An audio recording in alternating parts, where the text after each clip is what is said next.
right, parents, go ahead and tuck the kids in. PG time is over. Hello and welcome everybody to episode 19 of Everything Paranormal Podcast Show 2021 with your host Paramike, and in the deep dark dungeon somewhere in one of the four corners or six corners is the lovely Gothic Paralore. Damn right. She's got some more stuff coming up to fill you guys on. Yeah. She'll be here for a lot longer than what we said in our last podcast show. Things have not been going right since this year started. Well, last year. That too. So she's going to have Rain for now on the show so she can figure up, and then we're going back into some urban legends. Mm-hmm. So take it away. Okay.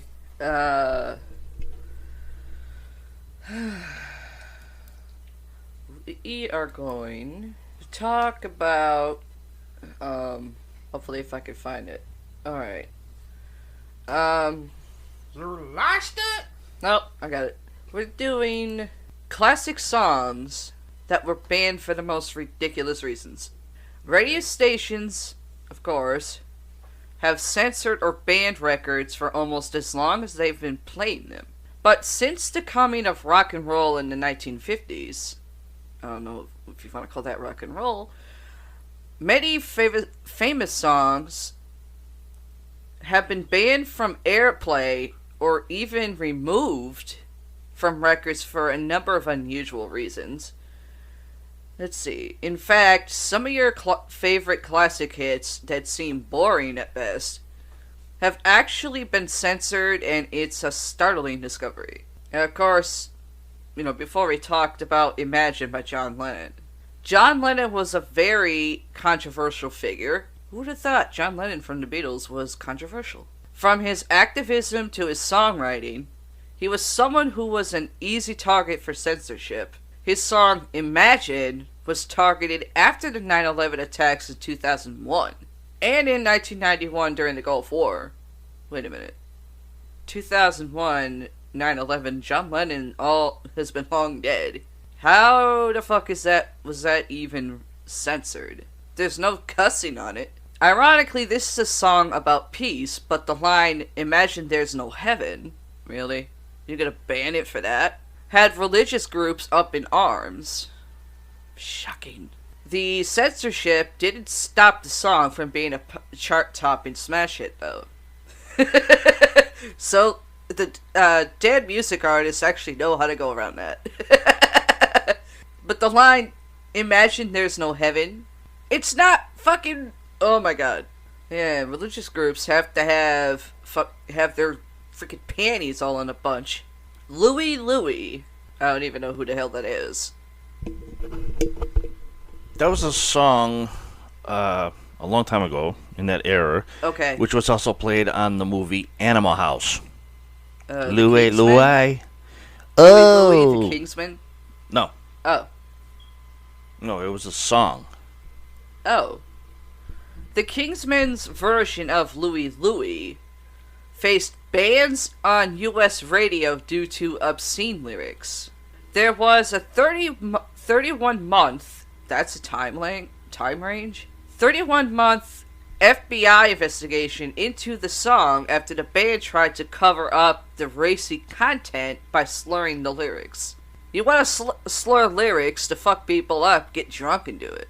The investigation was inconclusive, as they were unable to interpret the true lyrics. The 1963 hit resurfaced again in 2005, when a high school superintendent prohibited a marching band from playing the song. How little touchy are we? Oh good god. Britney fucking Spears. Britney, I'm a fucking dead Spears. If you seek Amy, thank god you never played any of her shit. Especially when you DJ'd. I would have hurled a coconut right at the fucking soundboard. This controversial single whose chorus and title sound like, well, say the title 5 times fast and you'll see it. I'll give you a hint. It says fuck. It spells fuck. If you seek Amy. How does that spell out fuck? Initially, unsure on whether the double entendre was in fact censorship material, the US stations changed the title to If You Seek Amy. UK radio changed the word simply to Amy. Lots of people were mad the song was getting played at all. As the way I said before, if something sounds like it's fuck, and we come to Madonna. Like a Prayer. Another day, another Madonna song that has people scratching their heads. The American Family Association and the Vatican, oh, shocking, the Vatican's involved on this one, condemned the music video for Like a Prayer because of its blasphemous imagery. Okay, I remember when that music video came out. How was it blasphemous? I mean, you've heard of it, right? Here, I mean, growing up in the freaking 80s, 80s and 90s, I'm pretty sure you know what the fucking song is. If you hear it on the radio. You see, the music video, there's nothing fucking wrong with it. There was so much pressure that Pepsi ended up canceling an advertising campaign that featured the song in 1989. Well, come on, really? Pepsi have to be a bitch? The Pope even asked people to boycott her concerts in 1990, shortly after the song's release. Madonna has been banned in Egypt, and has lots of restrictions in Russia. Really? The fucking song's not anywhere fucking blasphemous. Wonder if because the Vatican don't have any colored, priests. Due to the fact they're all fucking white. No more. It's okay. Adelie, Rolling in the Deep. You'll probably be surprised to hear that an Adelie song has been censored and banned from many radio stations. Unless if you go on Sirius, where they play everything. The song Rolling in the Deep had been censored because of the ambiguity of the word ship. Okay. For a minute there, I thought they censored her because of the outfit she's wearing in the photo. Online lyrics stated that the song included the word ship instead of the swear word that sounds very similar. You got shit. Let me repeat that. You have ship and you have shit.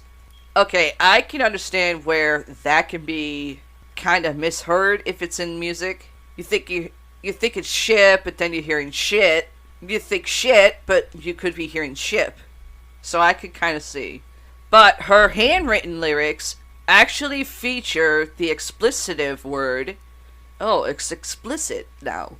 She replaces the word with stuff when she performs on TV. That doesn't make sense. People can't listen anymore, and they're stupid. Okay, Rolling fucking Stones. Mick Jagger trying to look like he's Steven Tyler from freaking, Guns N' Roses? No. No, I'm sorry. Steven Aerosmith. Steven Tyler's freaking Aerosmith. Sorry. Like a monkey, yeah! Okay, the song that was actually banned from the Rolling Stones, I can't get no satisfaction. The Rolling Stones have been around for a long time. So long, in fact, that they were censored all the way back in 1965 when they were performing on a variety show Shindig. Never heard of it.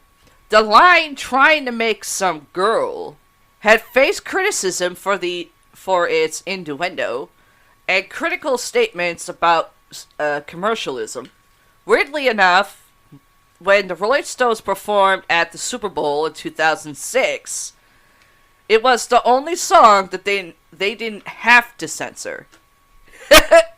Rage Against the Machine. He's a rock band, right? Okay. Take the Power Back. 20 years after the song Take the Power Back was released, it was deemed to be against Arizona state law, which says that schools cannot advocate ethnic solidarity instead of the treatment of pupils as individuals. That hurts my head. What the fuck are they talking about? Oh, wait, I could come up with an answer for that one. Advocate ethnic solidarity instead of the treatment of pupils as individuals. In other words, in Arizona, the schools were full of nothing but preppies and morons. And shitheads that think they were higher than thou. Yes, I just quoted a Metallica lyric, music song title. This came after some high school teachers used the song in a Mexican-American history class. It doesn't make sense. The superintendent of the school issued a notice of non-compliance to the school district in 2015. Very, very weird. Okay. I may not be really into Rage Against the Machine as a rock band, but Take the Power Back is basically a way of saying, you've been shit kicked all over the place because you either your color, your skin, or the way you look. Fight back, but in a peaceful way. Fight back.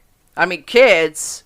When I grew up, when you're a kid and you're being fucked with at school, picked on, bullied, whatever it is, you learn fight back. If you fight back, well, back when me and Paramike were growing up, even my brothers, you fought back if someone was freaking bullying you. You automatically fought back.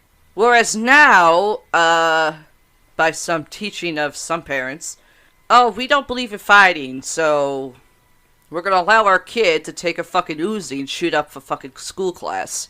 If I'm being a little out of line, that's what it is. That's what it means now. Since freaking Columbine. That's what freaking kids resort to. And usually that's because of some parents who do not discipline the right way.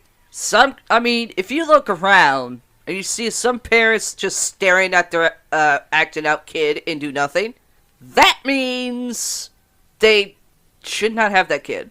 Or they need to go get help to figure out how to handle the kid. Eminem.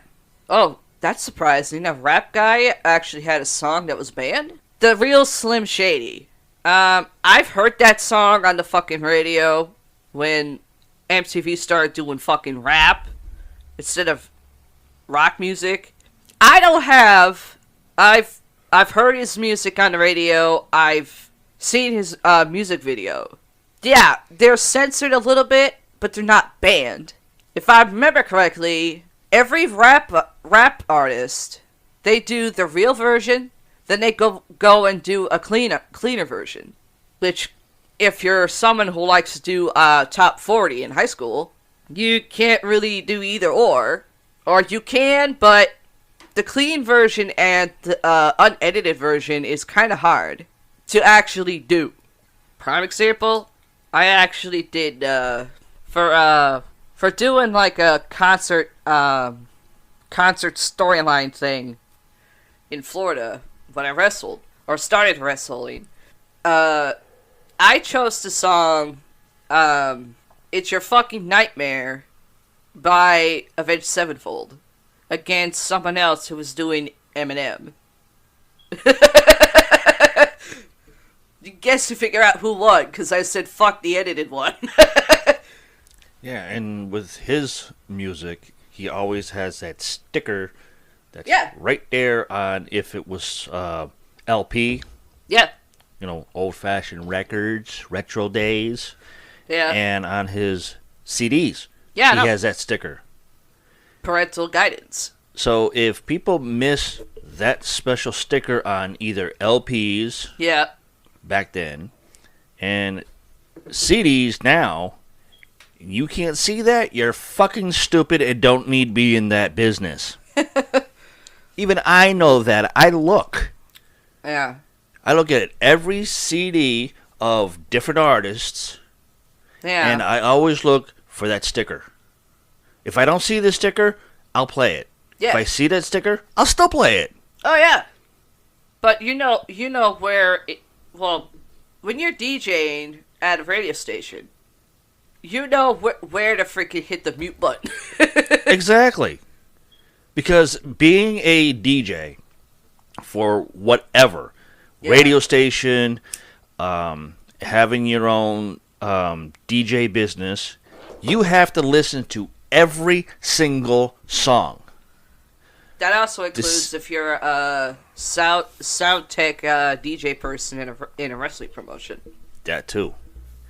So you have to listen to every single music, and if you hear in whatever track number it could be, LP is a little hard to do.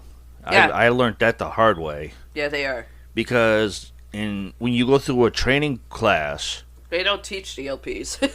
Well, no, they do, but what they don't teach you is how to mute a certain section on an LP, because an LP only has certain rings. Yeah. Which are tracks, but it's very, very hard to hit that mute button. Probably because on LP records, you can't. Well, no, you can. It's just it's hard to really figure out where it's going to hit. Because LPs on record players are very hard to figure out to hit the mute button, because you don't know if the record player is going to skip from one ring to another ring and then go right back. Yeah. I've had that done 19 times in my life. Yeah, okay. And when the people that teach you classes for you to be on the radio, they don't understand that, and they've tried, and they figured out, oh crap, you can't do that on an LP. No. We need to switch. We have CD players, but we didn't get the CD music of that artist from that record company. Yeah. So on CDs, it's easy to go and then re-click it. So now you can't do it with cassette tapes either. No, you can't. Well, not a whole lot of radio stations now have tape decks or LPs anymore, except for maybe CDs. The old-fashioned stuff. CDs are kind of cheap by going online and finding the song. Yeah, that's the new technology now. Anyway, so I just want to throw that in there. The FCC, shocking. Corrupted motherfuckers. Like the late George Carlin said, they're an appointed body. They're not elected.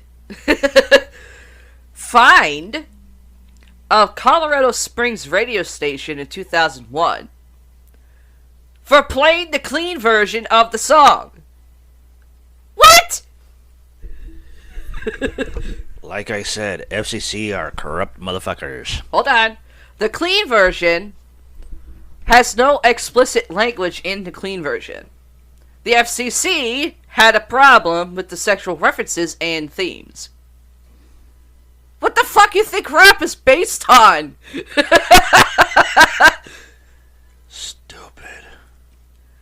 The commission put guidelines in place earlier in 2001, shocking, stating that context and innuendo along with a station in trouble for violating its decency standards.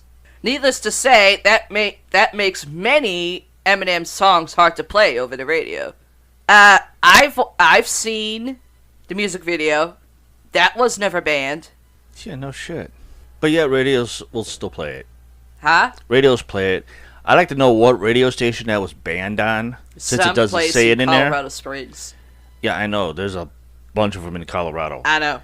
But you probably won't find which one, because there might be 4 or 5 different one in the Colorado Springs area. Probably. And I would love to know what radio station that was in Colorado Springs that got screwed in the ass And I want to know if there was a lawsuit filed and if they won it against the FCC, since they're corrupted motherfuckers anyways. I would laugh my ass off for it. And it looks like it's snowing. See little blurs of flurries flying around. That crap. Anywho. Alright. The Doors. Light My Fire. The Doors were blacklisted from the Ed Sullivan Show in 1967.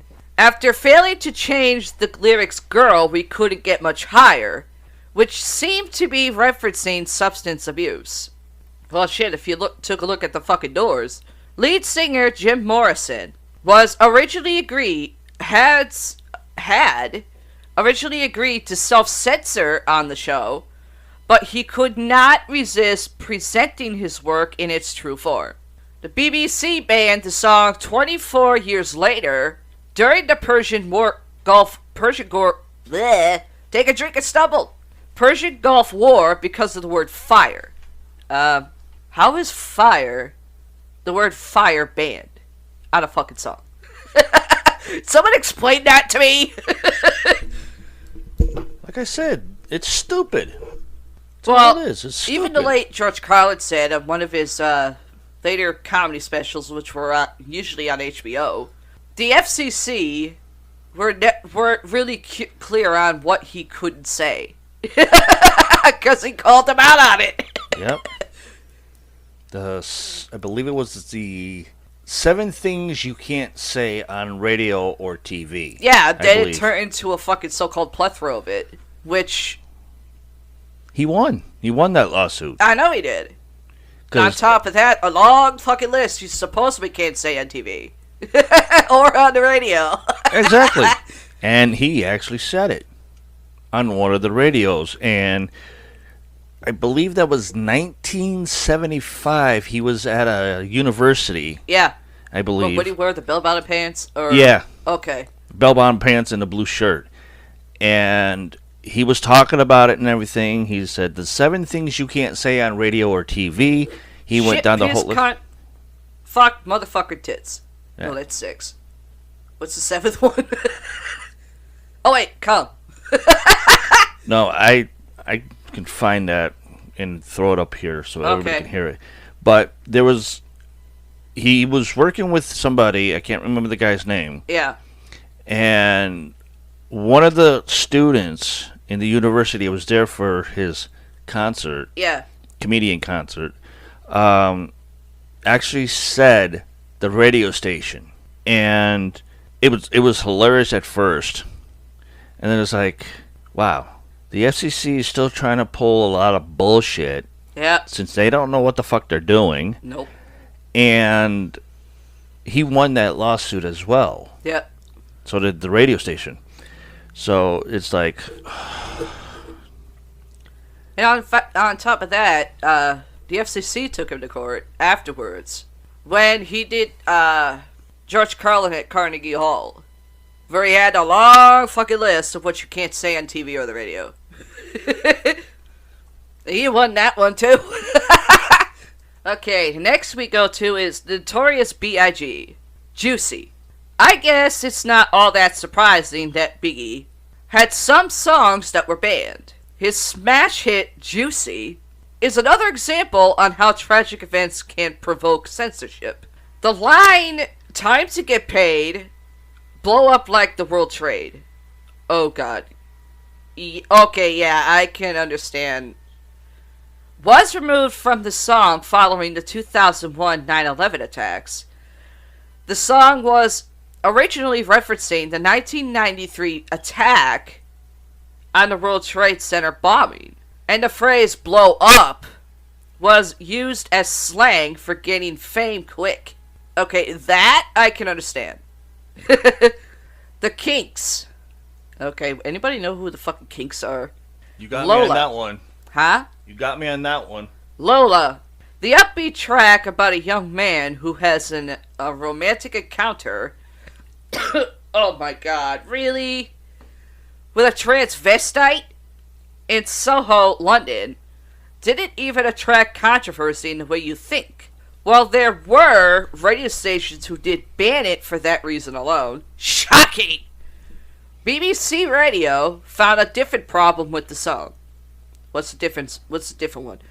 There's a line that says, where they drink champagne and it tastes like Coca-Cola, which was free advertising for a strictly non-commercial station.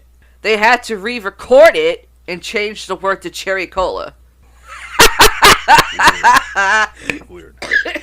But I found this, the 7-word list. You could not say it on radio or TV. Okay. And this is it. Shit, piss, fuck, cunt, cocksucker, motherfucker, and tits. Yeah. Now, they also reference for tits as, you know, it could be a person's name as well, like a little nickname. Yeah. And then somebody else named Toots. So it's like, hey, tits meets Toots. Toots meets tits. Yeah. It's something you can't say on radio or TV. No. But he won that whole thing. And then it was, with cocksucker and motherfucker, it was a derivative of one word. Yeah. Cocksucker, you know, it's referencing an animal, part one, cock. Yeah. And then sucker is referencing a lollipop. Yeah. Now, motherfucker being a derivative is, you know, you have children and you have a wife, which is a mother of the children. And then fucker is when you get intimate and you want to fuck the mother. Yeah. Or fuck somebody. Exactly. So that's what that all happened, and he Not won. only that, it's like with Looney Tune cartoons. Yeah. Where there's like almost like an 8-second delay with whatever the cartoon was. And the character turns into a lollipop that says sucker. Yeah. Literally. And another one turns into a donkey and it says jackass. Yep. Yeah, because according to FCC for regulations, it was against all their standards. But here's the kick in the nuts. We're not fucking censored. Say kiss my ass. That's one, but not that. Here's the kick in the nuts against the FCC, which is the Federal Communications Commission. Yeah. An appointed body, not elected. 2 courts. 2 very well-known judges that understands the amendment list of the Constitution. Yep. Which Free we speech. have all those articles. Everything that George Carlin says, even other comedians today could say shit, piss, fuck, cunt, cocksucker, motherfucker, tits, whatever, in the book. Yeah. The FCC got kicked in their nuts. Yeah. Because they were trying to violate the First Amendment of free speech. Which they have no control over that shit. Whether you're a radio station, whether you're on TV, or if you're now in these days doing your own podcast show, every podcaster is under free speech. Yep. And they can say whatever the fuck they want to say, and the FCC can't do shit. Yeah. Not only that, it's like, I'm trying to think. I've actually, when I wrestled in Florida, I asked Smokey Jam, hey, since you want to turn this into a TV show, that means you're going to have to fucking censor me. Yeah. And the fact that I started wearing a t-shirt that said I'm surrounded by fucking idiots. Mm-hmm. Mainly basically because I was basically talking about the security guards. Right. Who just stood around and ate. Right. It goes on here, the FCC has never maintained a specific list of words prohibited from the airwaves, which is TV and radio, during the time period from 6 a.m. to 10 p.m. Yep. From 10 p.m. to 6 a.m.,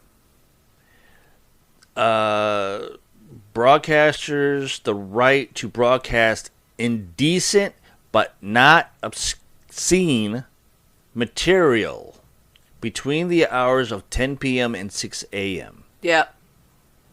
So from 6 p.m. or I'm sorry, from 10 p.m. to 6 a.m., Yeah. everything can fly. Yeah. From 6 a.m. to 10 p.m., you have to be normal. Yeah. Bullshit. What's fucking normal? I've seen movies and everything after 6 a.m. Yeah. with swears, sexual contents, titties, Fucking anime. Ugh. big ass kitties Yeah. on a woman's body, and they haven't done shit No. because it's freedom. Yep. So, Shit, if you look at anime, half their shit's falling off anyway. yeah, no. That's why I love doing what I'm doing now. Well, and how George Carlin said it, he was making fun of a minister, shocking, who didn't like something he heard on the radio. Yeah. He doesn't like touching knobs. Well, how George Carlin said it, hey Reverend, anybody tell you there's two knobs on the radio? You turn one on and you turn it off! Well, Or no, you change the station. Yeah. Same thing with the knobs. TV. Same thing with the TV. You don't like what you're seeing, you turn it off. You hit the off button. Or you change the fucking TV station. And, well, back to my, thing here with the Kinks Lola. I would like to know who the fuck drinks champagne and it tastes like Coca-Cola? Due to fact, Coca-Cola is nothing but shitty soda anyway. But you drink it. Now, if I have to, and there's no Pepsi near me, Pepsi's better. Oh, God. Olivia Newton-John. Yeah, that Disney blonde from the freaking, Grease. With John Travolta. The first one, not the second one. She had that single called Physical. The song Physical became incredibly popular in the US and in the UK, but that didn't mean that some radio stations didn't see a problem with the lyrics. The line, "There's nothing left to talk about unless it's horizontally," which was on the censored phrases. One of the censored phrases. If you got a mind that goes right in the gutter like me and Paramike do, horizontal means you're getting fucked in one direction. That's one way of putting it. Or horizontal could be, okay, let's get off of this subject and talk something normal. Yeah. Horizontal because it was vertical. Okay. The music video also added some controversy as it showed a gay couple holding hands while comedically ignoring Olivia's advances throughout the video. That was censored by MTV. No, it wasn't. Because I saw the whole damn video. So did I. And they didn't censor that on MTV. Yeah, but until they heard like a bunch of people fucking complaining, oh, it's giving gay rights, then they fucking censor it. Or ban it.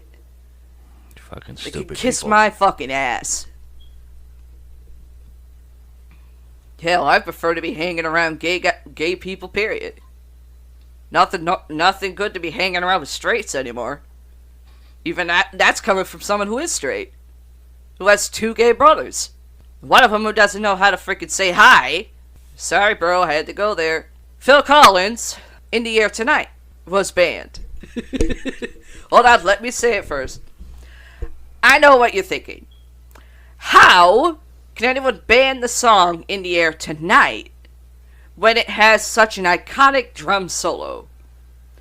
But the otherwise harmless song was banned on two separate occasions. The first time was in 1991 because of a perceived connection to the Gulf War. The second time was in 2001, when Clear Channel Communications, whatever the hell that is, prohibited 162 songs from the airways after the 9/11 attacks happened. Now you could go ahead, dear. I honestly think these people take the way songs are created way out of fucking contents, or they just got a big stick up their ass. Yep. In the Air Tonight is a love song for two people. It has nothing to do with fucking war, you assholes. Well, not only that, we did an episode where it explains why it was misperturbed. Yeah. And In the Air Tonight being however the fuck I said it. Misperceived? Is perceived, thank you. Has nothing to do with the Gulf War or 9/11. No, it doesn't. That song was out way before 9/11 happened. And the Gulf War. Yeah. People are fucking stupid. stupid. It's about, if you paid attention, anybody out there listening who paid attention, In the Air Tonight is about lucid dreaming. Exactly. Lucid dreaming being a part of the parafucking-normal. Fucking idiots. Mm-hmm. Y'all need to be wiped out the face of the earth because you're wasted sperm! Wasted space, more like. That too. Frank Loiser. Don't know who the hell that is. Baby, It's Cold Outside. Do you even know who that is? Oh, no wonder. It's a holiday classic that ended up winning the 1949 Academy Award for Best Original Song. But it's garnered a lot of controversy since that time. There is talk about that the lyrics condone assault and lack of consent. Our neighbor, or one of the neighbors in Ohio, radio station in 2018 announced that it had removed the song because it wasn't appropriate. All the big Canadian radio stations also removed the song from their playlists, saying that it didn't align with their societal standards. With Canada, I don't blame them for that. Oh, Lady Gaga has a song that was banned. Love Game. Lady Gaga has become a cultural and musical icon, but that doesn't mean that some of her songs don't get banned from radio play. The song Love Game was censored because of its heavily suggestive themes. Specifically, the band targeted some context regarding a disco stick, which can be put together. She has also been banned in the country of Lebanon for her song Judas, which was offensive to Christianity. Wait a minute. Jericho has a song named Judas. Lady Gaga has, I guess, a song named Judas. Okay, that's copyright infringement. Unless he got away with it because it's a different wording. Maybe. You were about to say something? It's just funny that, with that is they take it so, like I said before, take it so far out of context is just fucking stupid. Yeah, I know. It's Love Game. It's talking about love, which is a game between male and male, female and female, male and female. Yeah. And disco stick could be, dancing. Yeah. And everything, but I'm just getting tired of these idiots doing this. But I do know that in Lebanon, where she was canceled for. Yeah. Well, banned, actually. Banned, canceled, anything. She heard about it, her own team filed a lawsuit against it, and they won that. Mm-hmm. But Lebanon's not budging because they're a bunch of fucking morons. Well, of course. They're a different fucking country. Different countries have their own morals, I guess. But anyways, actually, I want to point something out. The song, Bad Romance. There's a line in the verse that says, I want your vertical shtick. That means fuck me sideways. And yes, it does. Next, we go on to, wow, The Wizard of Oz. You fucking kidding me? The Wizard of fucking Oz, with the song Ding Dong, the Witch is Dead, was banned. Following the death of ex-UK Prime Minister Margaret Thatcher, the seemingly innocent song Ding Dong, the Witch is Dead, was banned by the BBC in 2013. Thatcher was more than a polarizing figure in UK politics, and the song ended up reaching number 2 on the charts after her death. The BBC refused to play the full song after it peaked on the charts, stating that it was clearly a celebration of death. Really? The BBC is gonna have that for an explanation? You gotta be fucking stupid! Shit, everything in the UK is built on freaking centuries of death, but they do celebrate it regardless of how they want to fucking call it or not. Van Morrison, Brown-Eyed Girl. This classic by Van Morrison was banned in 1967 for its suggestive lyrics. Actually, it came down to one lyric in particular. Making love in the green grass. That was where the radio stations were going to draw the line. Despite the pushback, the song was a huge hit. Many radio stations compromised and released a radio-friendly version of the song that replaced the suggestive lyric with a phrase said earlier in the song, which was "Laughin' and runnin' hey hey." I prefer Making Love in the Green Grass better than that bullshit. Jimmy Boyd had a song that was banned. I Saw Mommy Kissing Santa Claus. Let's see, Jimmy Boyd was just 13 when he recorded this holiday hit. Okay, when he was 13. But that didn't stop his song from being temporarily banned from the radio. The song is about a boy who wakes up to see mom and dad in a Santa costume kissing under the mistletoe. The Catholic... Oh God. Here's another reason why I say Catholics are douches. Not all, but most. The Catholic Archdiocese of Boston, blasted the song for suggestive language.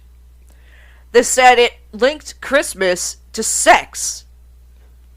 Boyd went to meet the church leaders to explain his thinking behind the song, and it was pulled from the band.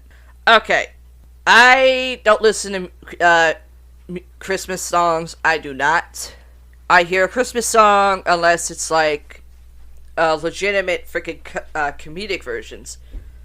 Plain holiday music, I fucking quickly turn off the fucking music because I don't want to hear it. But I Saw Mommy Kissing Santa Claus by Jimmy Boyd when he was 13. A song about a boy waking up to see mom and dad in a Santa costume kissing under the mistletoe. It's not like mom is fucking Santa Claus under the mistletoe. There's no such thing as fucking Santa Claus. Just like the fucking Easter Bunny. Nay, real.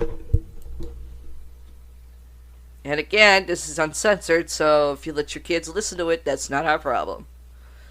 Nobody under 18 is recommended to hear what comes out of our mouths. Bobby Darin, or Darren, however you want to pronounce it. Splish Splash. This little ditty, I like how that's being explained. This little ditty was about a guy who walks out of a bathroom and into a party in the adjoining room. I know what you're thinking. What a powerful song.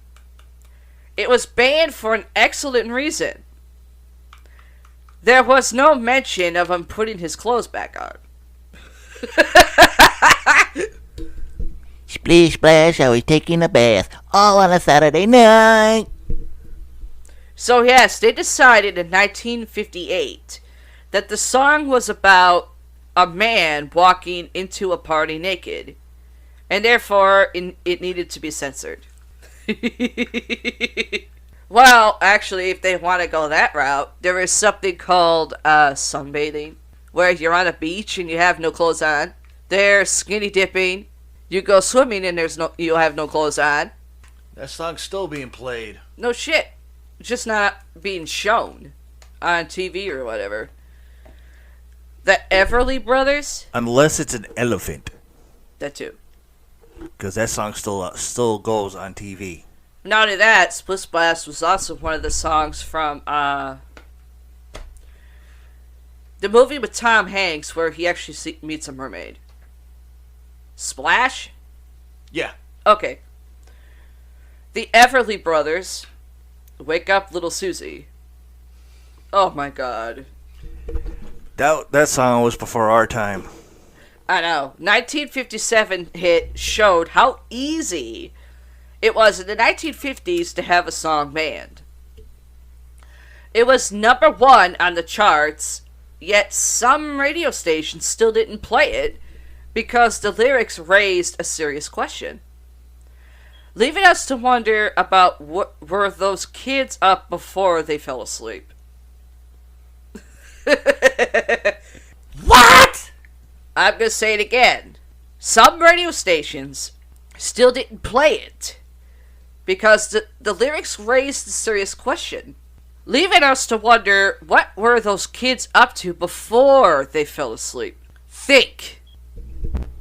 It could be trillions, quadrillion ways of thinking about that lyric or song title. Of course, times have changed. Not really. And 4 decades later, or more than 4 decades later now, former President George W. Bush, with the name Bush, is referring to the genitals but not being referred to as the genitals. Said that Wake Up Little Susie was his favorite song. Doesn't surprise me.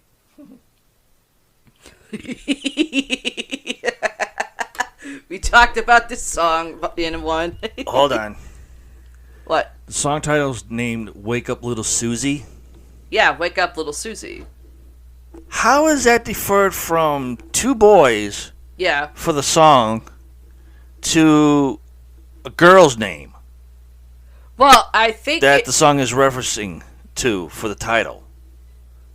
It doesn't make any fucking sense. Well, I think Little Susie would be a girl Exactly.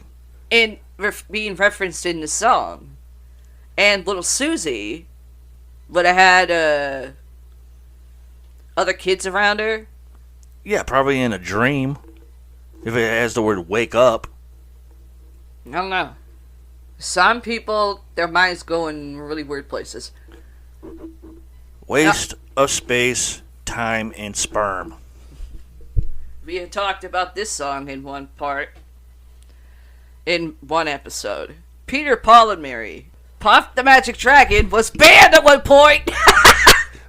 I believe that was the drinks version from the old podcast show. Drinks version? Yeah. No. I don't think there's a drink called Puff the Magic Dragon. Yeah, it was. If that's the case, then it would have been a top drink for me to serve. Yeah. In a gay bar. Yeah. Hold on. Because you did mention Peter, Paul, and Mary in that thing, and... Well, there was one of the song lists that I did a few episodes back, and it had Peter, Paul, and Mary being misunderstood for the song Puff the Magic Dragon. Right. Which, if you're a fucking kid growing up in the goddamn 80s, that's all you fucking heard. Yeah. And I wanted to actually pick up a gun and shoot the fucking state radio. Or, in my case, take a gun and shoot the fucking TV. Right. That was back in our old podcast show name, which is in our archives, which you could find on everythingparanormal.gear.host/episodes.html. Look to the left-hand side and you'll see a list that says archives, and just open it up and scroll down from the name DCPCREP and whatever year it is. Actually, no, it was, I believe, like 4 episodes back on this show. No. Yes, it was. No. If you go back, it is. No, because you referenced a drink to Peter, Paul, and Mary. That's a drink. That I'm was talking about that the was song. that was the old show. It's in the drinks You section. mentioned the drink. I'm talking about the song itself. Yeah, I know.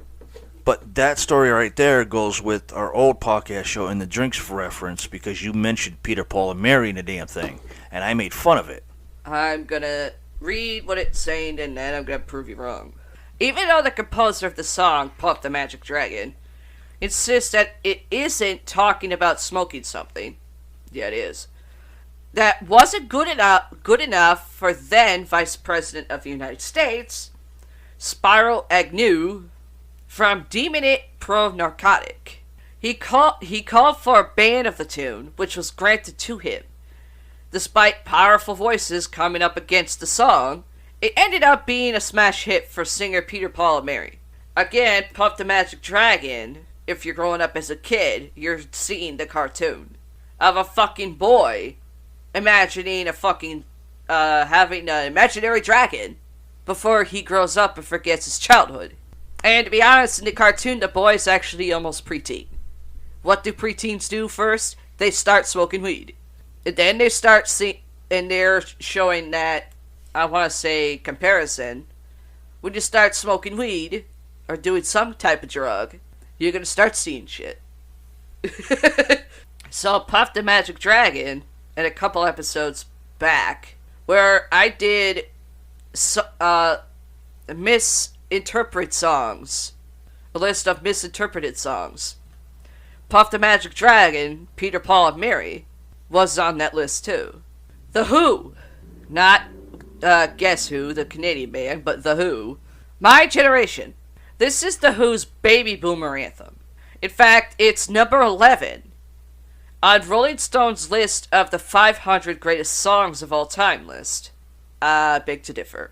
It wasn't the sly suggestion of swear words in the music or the depressing line, "I hope I die before I get old," that ended up getting the song banned. It was the constant stuttering that many people saw as making fun of people who couldn't speak without one. Okay, I actually am not a hypocrite, but I was a little pissed off hearing that myself. Because I had a friend that did that. Blondie! Also a misinterpreted list of music. Atomic. New wave rockers Blondie, she's not rock, I don't give a fuck, found themselves on the BBC's list of banned songs during the first Gulf War. The conflict, which started in 1990, saw the BBC basically weeding out any song that deemed inappropriate. The song Atomic was released 11 years before the war, but was caught in the banned net. The BBC claimed that the song defies logic. If you hear any of Blondie's songs, it just defies logic, because the singer's fucking blonde.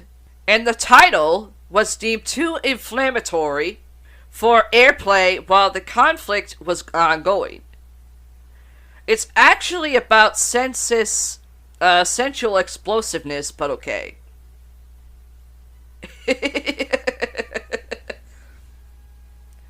Okay, I'm familiar with Blondie. I mean, if you've heard the freaking song, freaking Call Me, which is actually in Bride of Chucky, but not on the soundtrack, there's something there. Probably because it was of the times.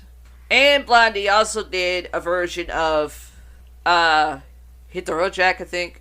No. These Boots Gonna Come Walking or something. Oh, Crazy. For Trying. She did that song too, and that was done by somebody else prior. The Beach Boys. No! God only knows. I don't remember that song from them. And I was a big Beach Boy fan growing up as a kid. Prior to the track's release in 1966, the word God was rarely ever in the title of a song.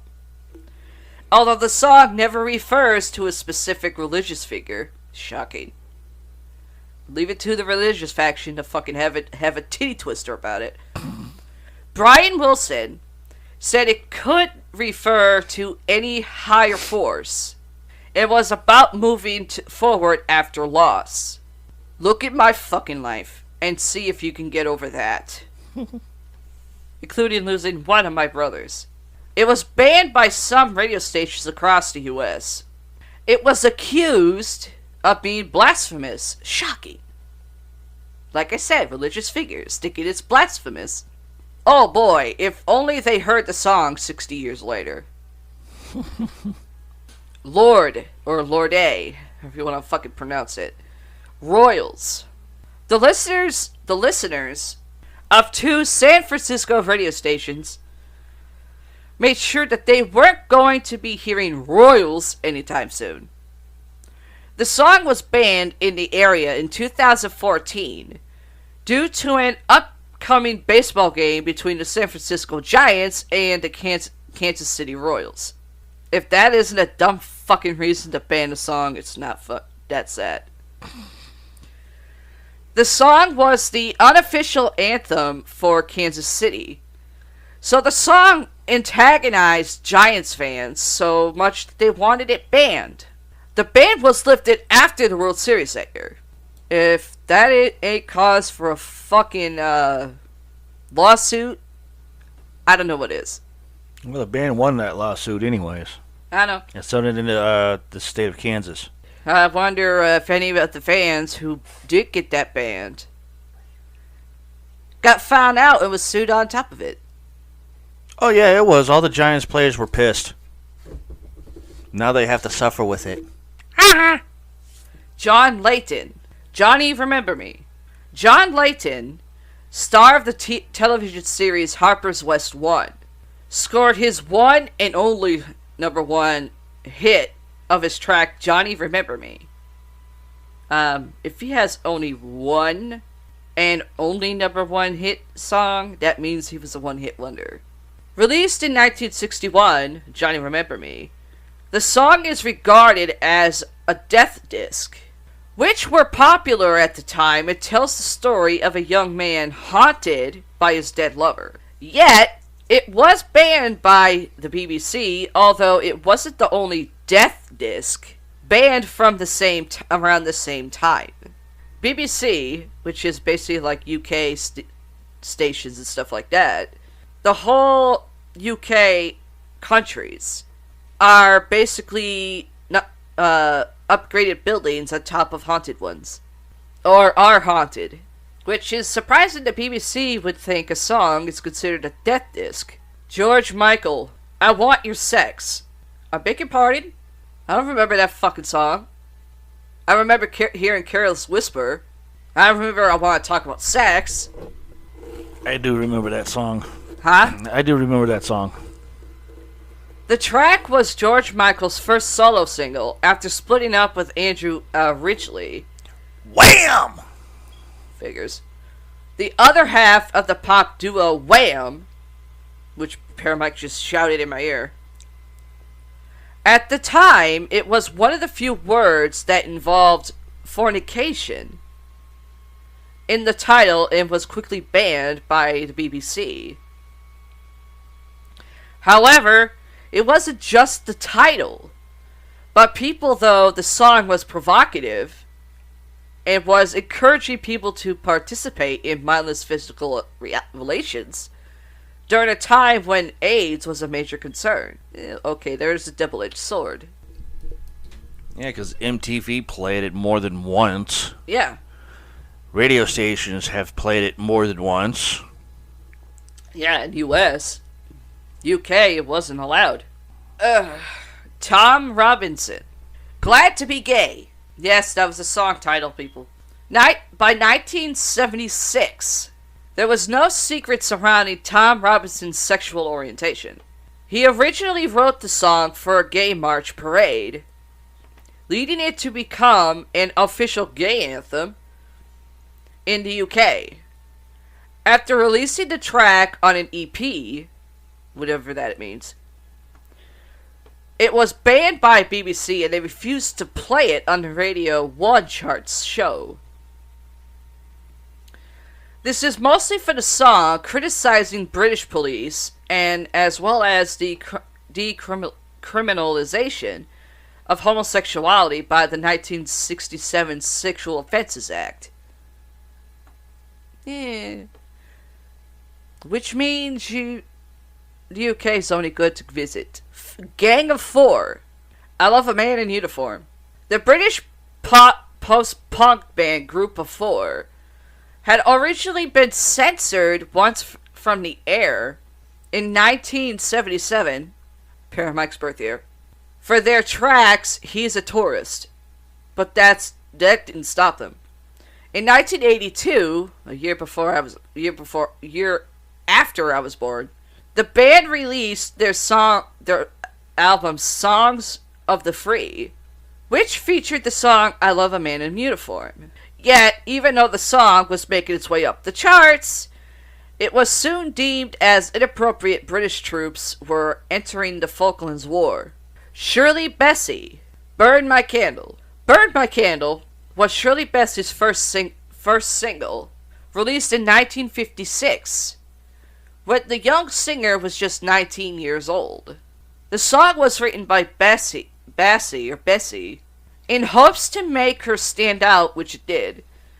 Just maybe not in the way they imagined it. Instead, it was banned for its supposed suggestive lyrics. At the time, a young Bessie didn't even know what the song was about, so when it was banned, it became a bit of a shock. Scott Walker, Jackie. Jackie was a song that was re-recorded and re-released by Scott Walker in 1967, his first solo single. However, the UK didn't appreciate certain lyrics that dealt with issues of drug use or other scandalous acts. Yet you got fucking TV shows that have like UK-based orientation, and they don't say anything on that. The song was then banned by BBC from playing on the television or other mainstream stations. It was also the first song to be banned by the new Radio 1, which could be viewed as an accomplishment by some. Yeah, if you contact Guinness, the World Guinness Record books. Tom Petty. Yes, the late Tom Petty. You Don't Know How It Feels. Let's see. You Don't Know How It Feels was released on Tom Petty's 1994 album Wildflowers. It even reached number 1 on the Billboard mainstream rock tracks, and made it onto the Hit 100 chart as well. However, the song was censored by MTV and VH1 for its drug-related lyrics. They accomplished this by playing some of the words backwards. So basically they took a tactic of the fucking Beatles for when you play their records backwards. They say something different. So they couldn't be identified by listeners. Looks like it didn't matter since the song was so successful. The Game. Never heard of that group. Red Nation. Released to the public on April 12, 2012. The Game's Red Nation was banned by MTV, EBT, and several other radio stations for its numerous references to gang, lifestyle, and violence. That's basically what mostly rap is. Yet, this did not have much effect on the popularity of the song, as it still received over 100 million plays on YouTube. Interestingly enough, The Game, not the fucking wrestler, the freaking artist, even admitted that he wished more of his songs were banned so people would be more intrigued to listen to them. If you wished that, you would have been one broke motherfucker. Not the best solution to that. No. But I commend for the double-edged sword's thinking. That I do have to agree with. The Shirelles. Will You Still Love Me Tomorrow? Will You Still Love Me Tomorrow made history by becoming the first number 1 track on the Billboard Hot 100 list by a black female musical group. Oh, so it wasn't the Supremes? Released in 1960, the song was about the day after a woman had an intimate night prior with a man. Considering the times, the lyrics were seen as salacious. It was banned by radio stations, yet still managing to sell over 1 million copies. Link Ray and his Rayman. Never heard of them. Rumble. Believe it or not, this song was banned because of its title alone. That's right. That was an instrumental version that didn't even have lyrics. After its release in 1958, several radio markets in the US banned the song from airways because of the word rumble was a popular slang term for a gang fight. Oh, give me a fucking break. Worried that the song glorified gangs and juvenile delinquency, the stations opt not to air it. The song's proved itself a classic, though, and has been featured in modern films from Pulp Fiction, oh my god, to SpongeBob SquarePants versus the Big One. Okay, that right there, I can understand it being banned. Anything that has SpongeBob in it should be banned. But if it's an instrumental song Yeah. named Rumble, it could almost be anything. Yeah, I know. Rumbling, like you said, it could be a gang fight. Really, considering. Rumble could be, thunderstorm, Yeah, because everybody calls it, oh shit, there's a rumble. that or tornado. Yeah. Or it could be referred to something different, like maybe a tremor of an earthquake. That too. Oh, did you feel that rumble? It's an earthquake! Run! You people are fucking idiots. I swear to God. If the word rumble was considered that, then the movie Ready to Rumble would have been banned, period. That movie would never have been created. That there is also a song that says, get ready to rumble. Which you hear on every fucking thing Mortal Kombat. And Alcatraz. That too. Let's get ready to rumble! That's been going on for centuries. No shit. The Drifters. Honey Love. The Clyopso influenced song Honey Love was released by the Drifters featuring Clyde McFadder. That's Phatter. In 1954. Memphis police were not fans of the song because they thought it had overly suggestive lyrics. More specifically, they weren't sure what the word "it" referred to in the song. I need it when the moon is bright. I need it when you hold me tight. Okay, that means sex. As a result, the tune was banned from jukeboxes throughout the city, and cops actually confiscated copies of the record. So you mean to tell me cops in Memphis didn't know what the freaking song lyrics meant? It meant sex, or you're hugging somebody. Cuddling up. Cops are fucking stupid. Dean Martin. Which is shocking, one of the Rat Pack members actually had a song that was banned. Oh my god. This is a song title, but it's also a fucking phrase.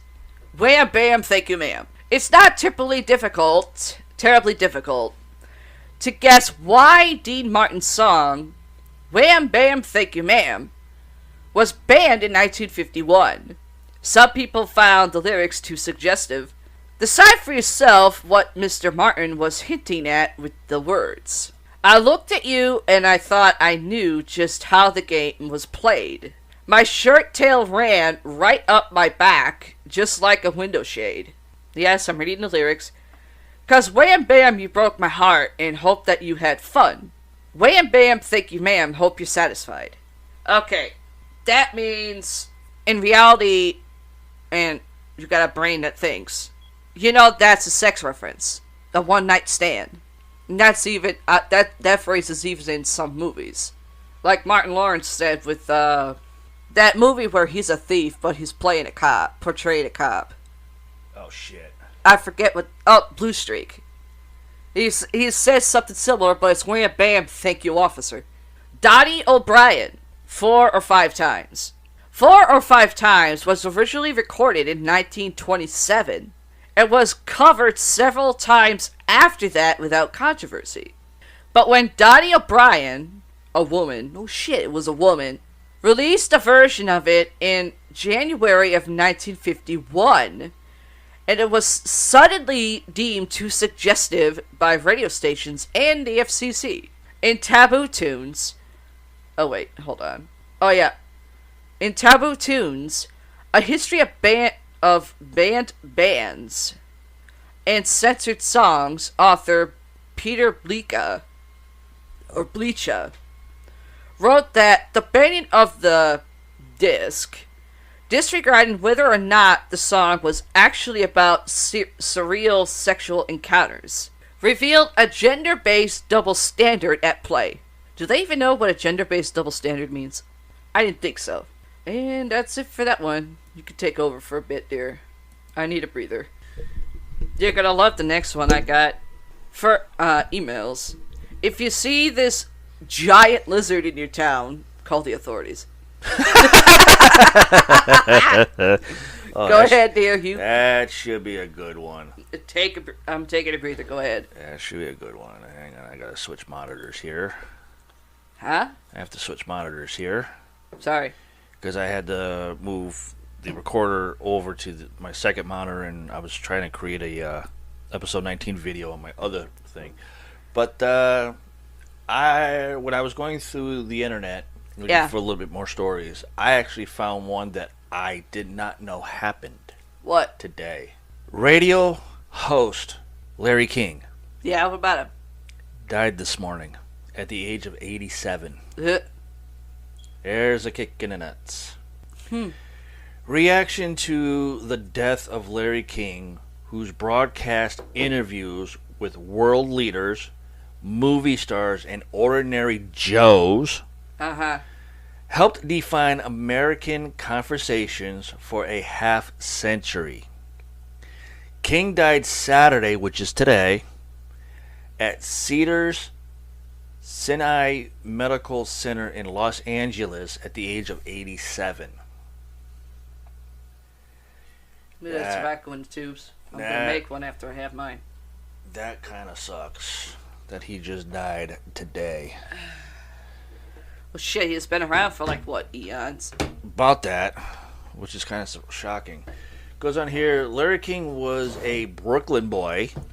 Larry King was also a believer in the paranormal, too. I'm not sure about that. No, he was. I would have to do more research on that. No, he was. He was on the Travel Channel's special, like, celebrity ghost encounters. Ooh, he was actually on one of the seasons. Oh, then I'm going to have to look where that up. He actually mentioned that he thought that his first wife came to him after she died or something like that. Oh, I got to look that up then. I don't remember the season. I just remember he was on that. Yeah, then I'm going to have to look that up. Let's see. Larry King was a Brooklyn boy. Now I remember. It was the season that Roddy was on it. Oh, Roddy Piper okay, yeah. talking about his ghost encounter with Adonis. Adrian Adonis, yeah. Yeah. Yeah, where Adonis popped up in his home. Yeah. He was. Larry King was on that season. Oh, okay. Let's see. Larry King was a Brooklyn boy who became a newsman before broadcasting on radio and TV. Newsman who interviewed the newsmakers. He conducted over 50,000 interviews that informed Americans in a clear and plain way. Basically, real fucking English. Yeah. New York Governor Andrew Cuomo tweeted, New York sends condolences to his family and many friends. And then goes here another quote, oh no, R.I.P. Larry King. was a titan, you were. That doesn't really make sense, but okay. A little bit of history thing. A lot of people thought when Larry King had Jericho, Cena, and another wrestler on his show because of Benoit. Yeah. That's why they started calling him a Titan. Yeah. Goes on here, one of our true icons. I would agree with that. You are no longer in pain. Rest well, actor Vola Davis wrote on Twitter. I don't know who Vola Davis is for an actor, but let's see. R.I.P. Larry King. I loved his all-night radio show in the 80s. You can call in at number 1 in the morning and just riff for hours. In other words, blab. His radio show made a great opening for Lost in America. Rest easy, Larry, actor Albert Brooks tweeted. Let's see, more quotes. My friend Larry King has died. News commentator Keith Olbermann wrote on Twitter, it is literally true that thousands of us can make that sad statement this morning.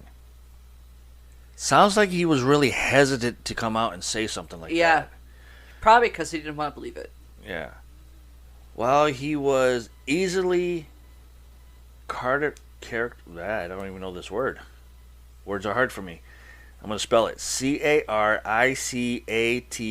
Caricatured. I never known anybody who made a bigger deal out of the slightest kindness afforded him. Another one. I lost a dear friend and mentor.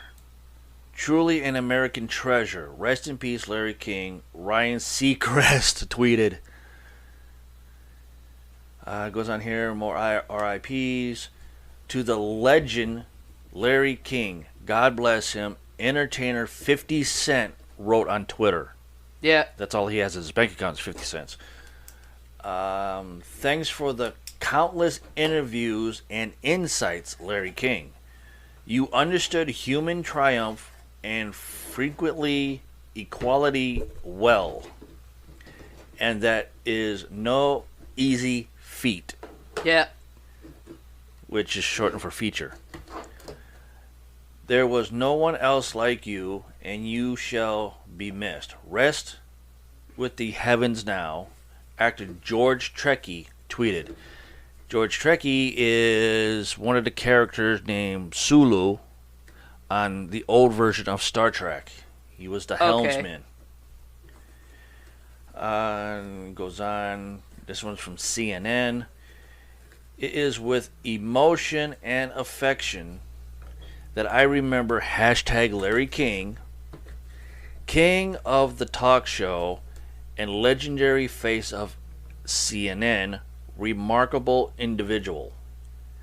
A great journalist and a good man who loved life deeply. Singer Andrea Bocelli wrote on Twitter. And it just keeps going. Andy Cohen, executive of CNN. Yeah. Wrote on Twitter. Another one was tweeted. The Los Angeles Dodgers are saddened by the passing of Larry King and offer their deepest condolences to his family and friends. The baseball team. But he was a fan. He was a fan of the Dodgers. Yeah. And the entire team, all the way up to the owner of the team, tweeted that. Let's see. I've had the honor of being interviewed by Larry King multiple times in my life. It was always a joy and a pleasure. He truly was the king of talk. On a personal level, I'll miss him. Professionally, we'll all miss him. Rest in peace, my friend. Jesse Ventura, former governor of Minnesota, wrote on Twitter. Former wrestler, too. From the old era. That's it for that one. Which he doesn't even pay attention to wrestling anymore. No, he doesn't. I think he finally realized the concept of how it's been running now. Oh, he knew. He always knew. He just couldn't stand Vince. Oh, yeah. He loved his father, I know that. Oh, yeah. His father had the loved, hugest dream of continuing the wrestling industries.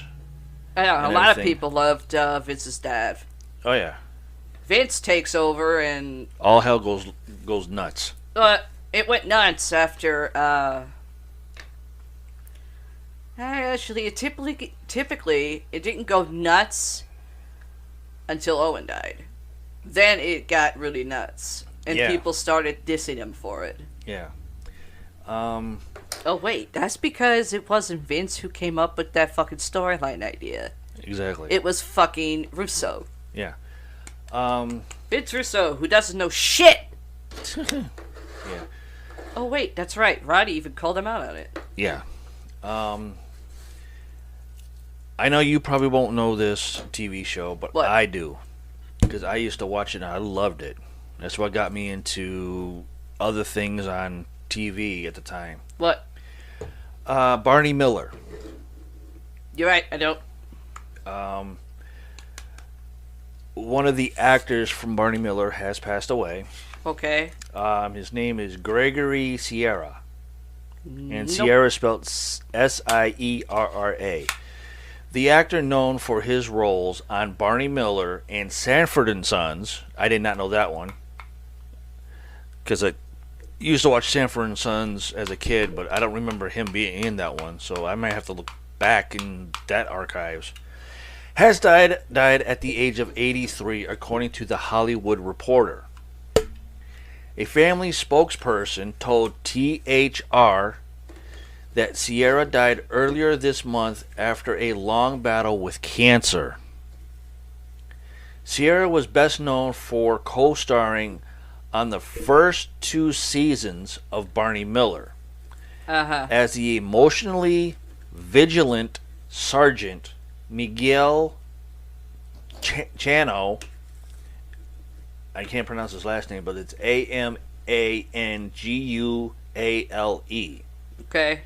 He also appeared on 3 seasons of Sanford and Sons as the Sanford's Puerto Rican neighbor, Julio Fortinez. Let's see. Goes on more. His other TV credits include Hill Street Blues, Soap, Miami Vice, Murder, She Wrote, Okay. and the short lives AES Hudson Street. Okay, those I don't remember. I remember Miami Vice, Hill Street Blues, Murder, She Wrote, but Soap I don't remember. I don't think I ever saw that one. Nor the AES Hudson Street. I don't know that one. But here's the trivia thing. Brad Dourif was also on Murder, She Wrote. I don't know the season or the episode, but I know he played like a traveling preacher. I don't remember that one either, but okay. His film credits include The Flying Nun, The Towering Inferno, The Trouble with Spies, and Mafia. Okay. George Sierra's final acting credit was the long-delayed Orson Welles film, The Other Side of the Wind, which was released on Netflix in 2018 with footage shot by the late director in the 1970s. Wouldn't know. I didn't see anything like that on Netflix when we had it. Or when I had it. Yeah. So that really sucked. So that's what we have so far. And the thing is, I remember both of them. Yeah. Here's your cigarette. But in a lot of ways, on Barney Miller Yeah. being the emotional vigilant sergeant, he was actually funny, which was kind of shocking. Although they do try to make, like a emotional vigilant sergeants on TV shows trying to be like the big ball buster, Yeah. the badass that nobody wants to be around with. But he was actually funny. I wouldn't mind seeing him do a comedy show. Literally. All right, now we're heading over to Urban Legends, and this one is titled "The Demon in Ashland Leigh." If I said that right, Leigh. Yeah. This is back in November 29th of 2012. "Ashland, time to go," cried Ashland's mother. Oh, so this is a little girl. Ashland sighed and trudged out of her bedroom. That's a weird way of saying, get the fuck up and come out of your bedroom, bitch. Trudged. Unwilling to go to this sleepover birthday party. Okay, I want to blame her on that one. Hang on. I'm hanging, but I don't know how long. Oh, you're in Urban Legends? Yes. Oh, the Demon of Ashley Lee? That's how you say it? Lee? Yeah. Okay. I thought it was Leigh. She climbed into the 1967 Ford Mustang her father owned and watched her mother walk out the door to the car. She climbed into the front seat and sat, waiting for her father. After 10 minutes, her father came out and they took off. Ashland arrived at Lucy's house at 5:37 p.m. Pretty of a late start there, ain't it? Huh? Kind of a late start there, ain't it? What? Sleepover? Arriving there at 5:37 p.m. at Lucy's Nah, house. it's not that late. Lucy opened the door with a smile on her face, embracing Ashland warmly. She ushered her inside to where the other girls were sitting, looking at each other's presents. I'm about to say parents. Ashland sat down, and after 2 hours, it was time to go to bed. Wow, that's not much of a sleepover then. Teenagers. Ashland unrolled her sleeping bag onto Lucy's plush cotton rug and lied down. I don't think I've ever been on a plush cotton rug before, nor never heard of one. Although it might be soft, so I wouldn't mind having one of those then. As the other girls, as the others came in, they giggled and laughed and whispered stories. What should we do, is the question. Lucy whispered, afraid her mother would hear. Yeah, I bet your mommy has some pretty good ghost stories. All of the girls fell silent, except for Ashland. We could tell stories, ghost stories, Ashland suggested. Everyone nodded in agreement. Lucy went first. Once there was a girl named Ashley. She was 12 years old and looked almost exactly like our friend Ashland here. What a way to pick on somebody. One night, she went to a sleepover at this. Exact. Yeah, but do you see the mistake in this? It's supposed to be like pause. Hang on. Sleepover at this exact house. Yeah, it's but supposed to be like a foreboding thing. Like foreboding pauses. yeah, but do you see how it's messed up? It's got this dot or period, then the word exact dot or period, house period or dot. Some people who put up urban legends, they don't know how to. Yeah, they don't know how to do extra grammar. dots for pausing. She didn't want to go to sleep, but all of the other girls did. So Ashley stayed up.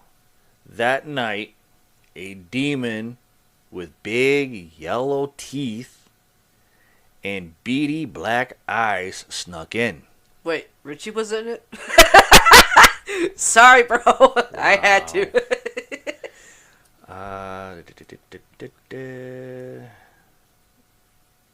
It called himself Pablo and played with Ashley all night long. Okay. Uh-huh. I've never heard of a demon named Pablo. Pablo's... It's usually It's Spanish. It's Spanish for some people calling Pablo a demon. Yeah. At exactly 4:43 a.m., Ashley went to sleep. The demon snuck inside of her for a place to live. In other words, possession. Yeah. Ashley then woke up and killed everyone at the sleepover. And that will happen to the last person to fall asleep tonight. Not much of a decent story there to start off. At that, all of the girls rushed to lay out their sleeping bags and lay down their pillows. Ashlyn didn't believe it. She stayed up to check things out. At 11:35 p.m., she got a visitor. He had big yellow teeth and black beady eyes.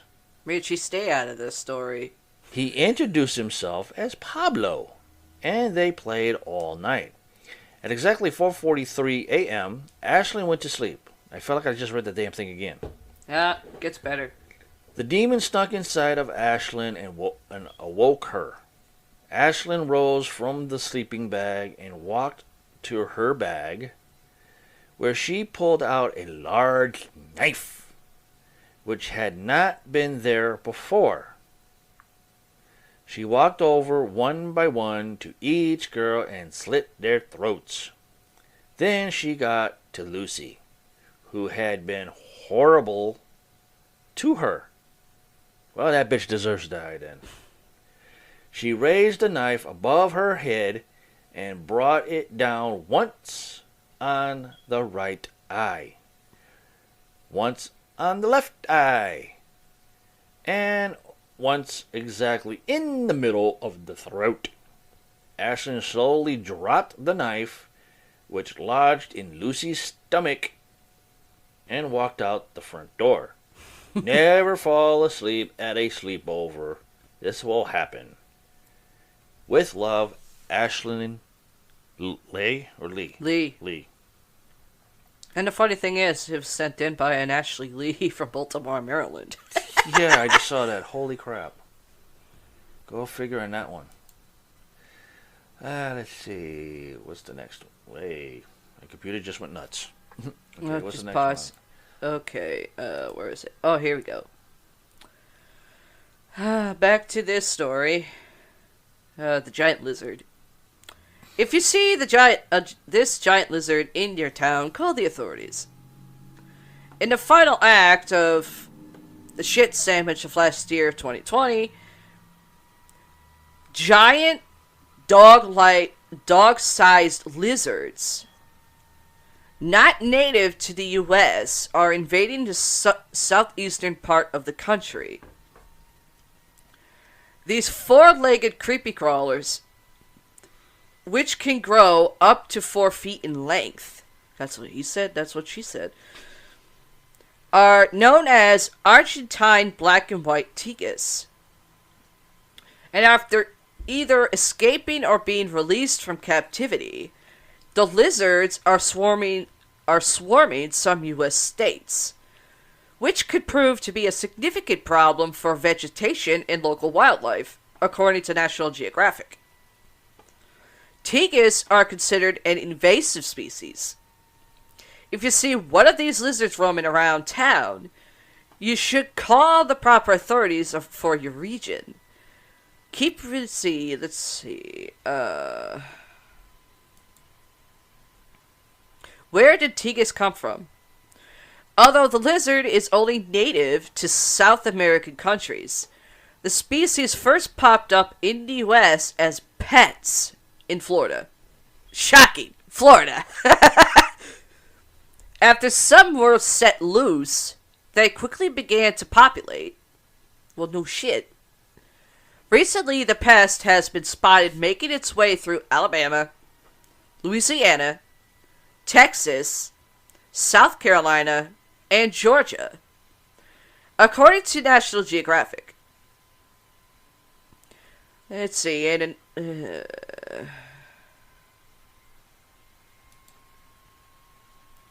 why are tigers so problematic? The lizards are particularly undesirable because they eat just about anything with nutritional value they can fit in their mouth. According to National Geographic, they'll chomp on the eggs of ground nesting animals such as birds and reptiles, including endangered sea turtles. They'll snack on doves and other small animals. They'll snag strawberries and other fruits and vegetables that grow low to the ground.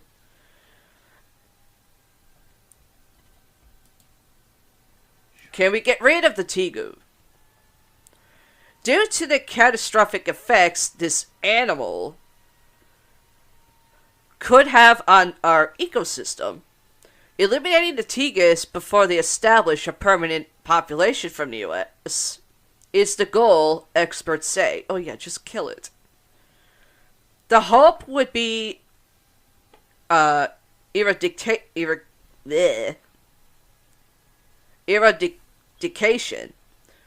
But in all honesty, eradication is very, very difficult because you're searching for an unknown endpoint. Georgia Southern University herpetologist Lance McBayer told Discover magazine, "These pesky lizards are so destructive and rampant in Florida that the state recently banned residents from owning them." On June 29th, Governor Ron DeSantis signed a bill that bans the sale, import, breeding, and ownership of both the tagus and the green iguana in Florida. According to the Arcadian. Let's see. Too bad the damn thing didn't have a taste for fucking stupid Republicans and governors. More like stupid fucking people in general. What should you do if you see a tegus? A tegus. If you see this lizard, that's what she said, that's what he said, you are asked to contact the proper authorities in your state. Some states, like Georgia, have specific task forces designed to capture and rehome the reptiles. If you see a tegu in Florida, where they are most common, take a picture, note the location, and report it online to the Florida Fish and Wildlife Conservation Commission.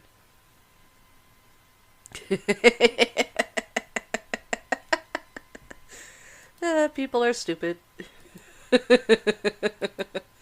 Okay. See, The Tails Doll Curse. That sounds interesting. Go away. Oh, okay. The Tails being basically from Sonic. Let's see. But Paramike's busy doing something, so I'm gonna continue with my stories here. The Devil's Bridge and the world's other mysterious spots. Strangest Things. Not Stranger Things, the TV show Strangest Things. Who doesn't love a good mystery? The planet is dotted with places that are surreal, eerie, and sometimes downright bizarre. And while many of these mysterious goings-on have logical explanations, others remain stubbornly unsolved.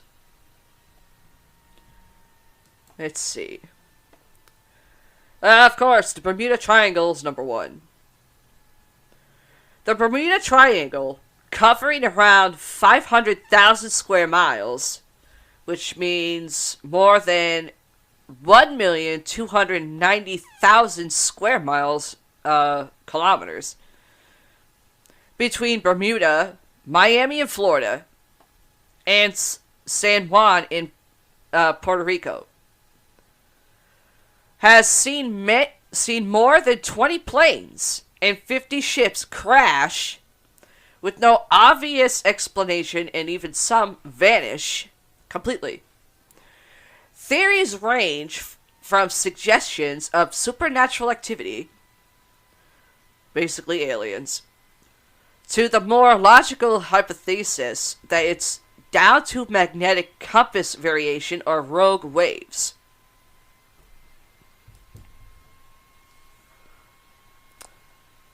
Okay. I'm probably going to end up butchering these. Richette. That's Richette. Richette. Structure. Muratina.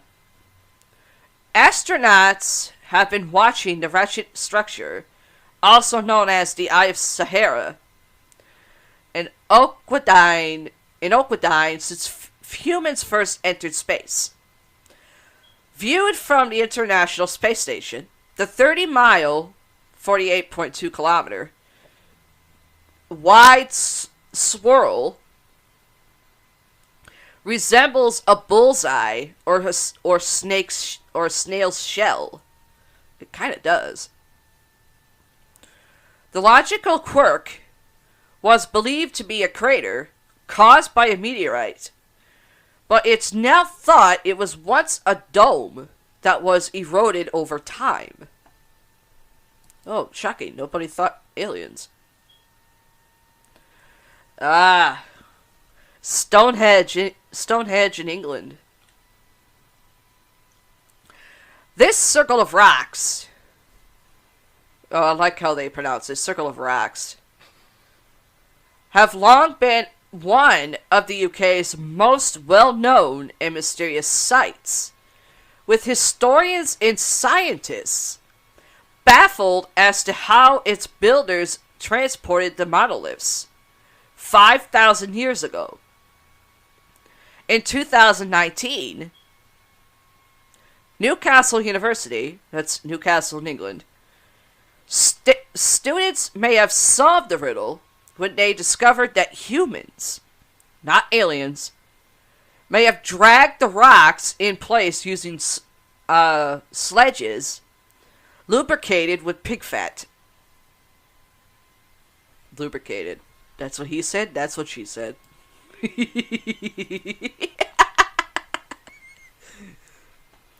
Okay. Eternal Flame Falls in New York, U.S. Heard of that one, but I never got to see it. It's nothing to do with the Bangles hit song. No shit, Sherlock. But this is an almost eternal flame. The bewitching orange-red glow that flickers behind a staggered waterfall in New York's Chestnut Ridge Park is kept aflame by natural methane, gas that seeps through cracks in the rock. It's occasionally extinguished by splashes of water, but visitors can bring it back to life with a lighter. You got something that you can put flame on. There you go. Magnetic Hill, New Brunswick, Canada. Cars roll backwards and apparently upwards after driving to the bottom of this so-called magnetic hill in Moncton, New Brunswick. But it isn't actually defying the laws of gravity. It's one of the several hills around the globe where what looks like an uphill incline is in fact part of a larger downline incline. And that just hurt my head. It's an optical illusion because there's no view from of the horizon for perspective. Okay, so this doesn't hurt my head anymore. Uphill is an incline.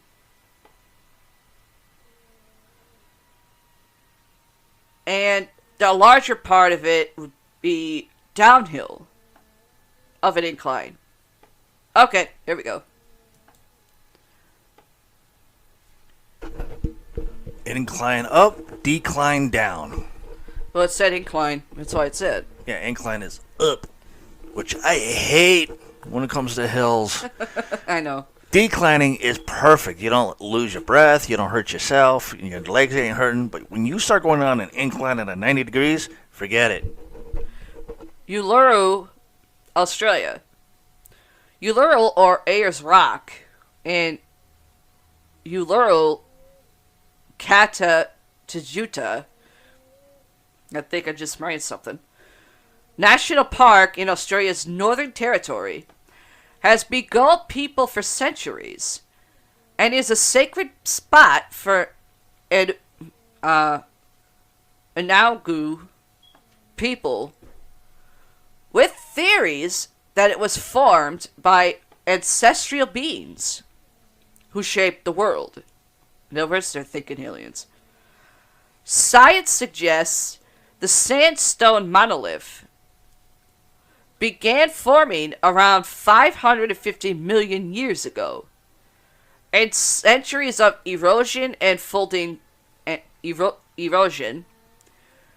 crafted its distinctive oval shape. Its red surface is due to oxidation, while fresh rock beneath is gray. Oh, this has freak out some people here. Blood Falls, Antarctica. And Paramike just went, what? With the look I just got. The world's coldest and perhaps most enigmatic. That's enigmatic. Take a drink, I stumbled. Continent is home to a blood red waterfall that seeps into the ice. Geologists originally thought the red color was due to algae, but the truth is actually much more interesting. It started around 2 million years ago, when a saltwater pool was trapped inside Taylor Glacier. The sealed airless lake's high iron content and salinity caused the rust red color that eventually oozed out of a fissure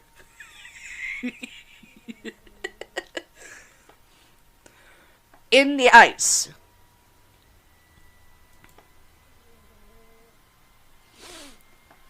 Marfa Lights, Texas, U.S.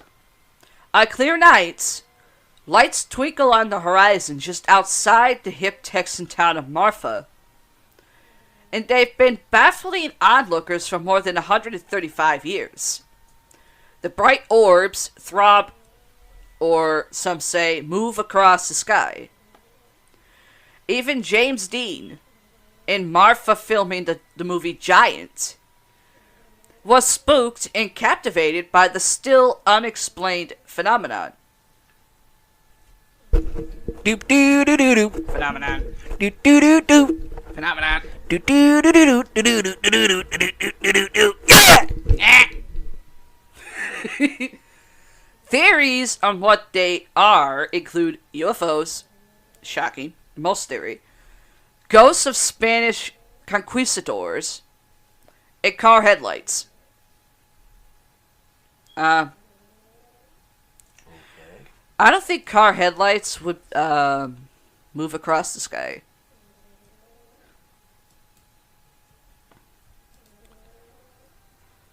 And of course, Winchester Mystery House in California, U.S. Sarah Winchester, whose late husband had invented the Winchester rifle, bought the San Jose mansion in 1886 It spent 3 decades creating a labyrinth of 160 rooms, 2 basements, 10,000 windows, and 2,000 doors, many of which lead to sudden drops. In other words, watch for that first ledge. It's a doozy.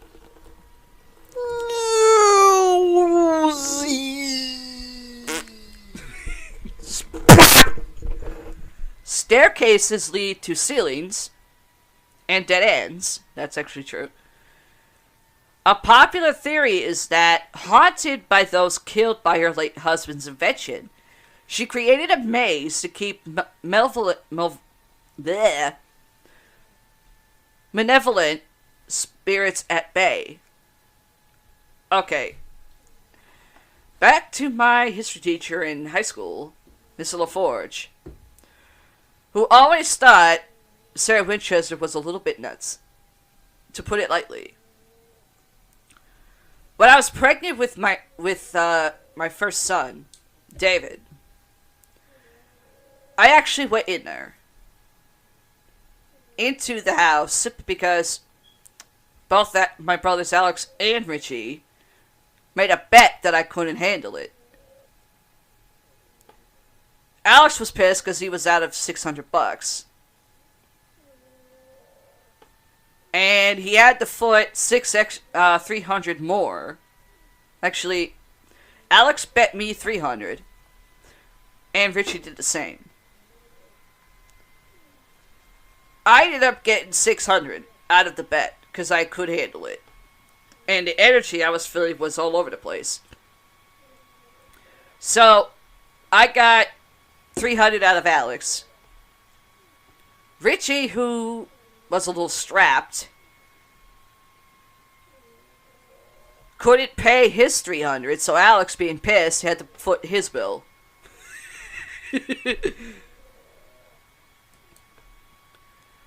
Okay. Nazca lines in Peru. Around 300 figures, from a spider to a hummingbird, are etched into the sands in the southern Peruvian desert, with some lines stretching more than 5 miles, which is 3.2 kilometers. The pre-Columbian geoglyphs,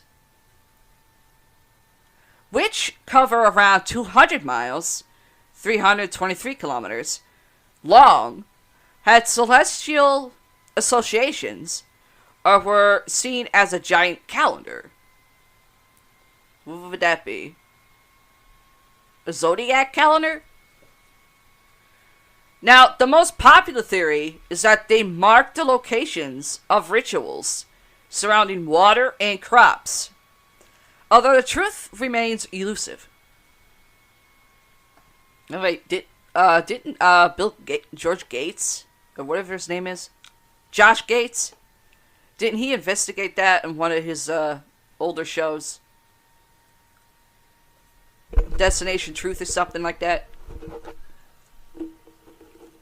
I don't remember offhand. I mean, I know he has like two different shows and everything, but I don't remember. I will have to look that up. Great Blue Hole. Really? That's what he said. That's what she said. What is that? It's a great blue hole in Belize. Divers and underwater explorers, including French writer and explorer Jacques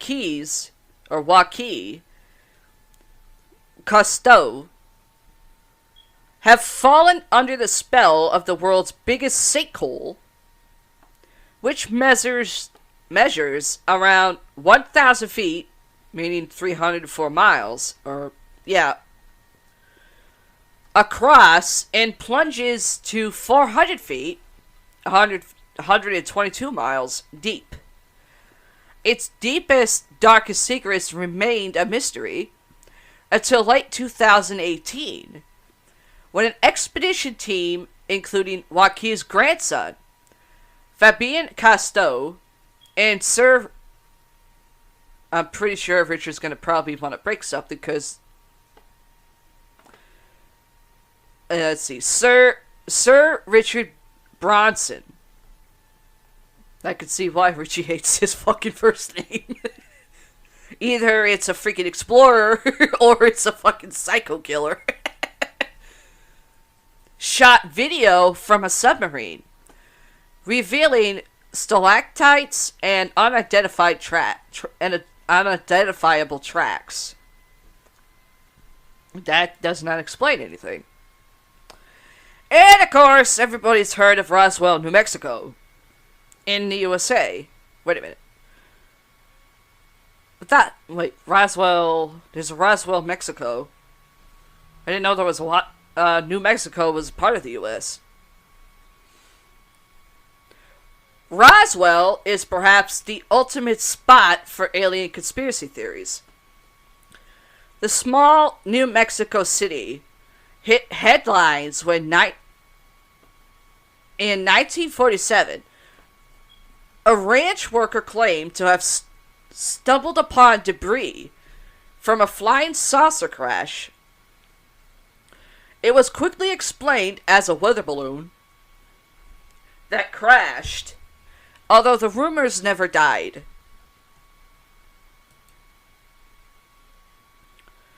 Oh God. Sorry for those who are LGBTQ that might get a little bit offended with this. Fairy circles. But not that type of fairy.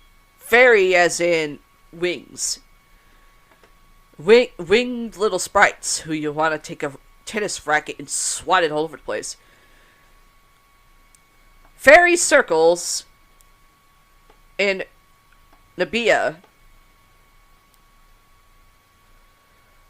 are these circular patches dotted over the Namibian desert in their millions the work of gods, aliens, or termites?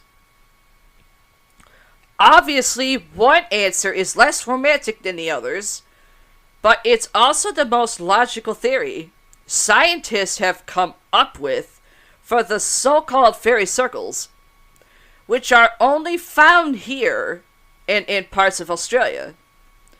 There's still no official explanation, and studies continue. So, yeah, I got nothing for that one. How about you, dear? Racetrack player in California in the US.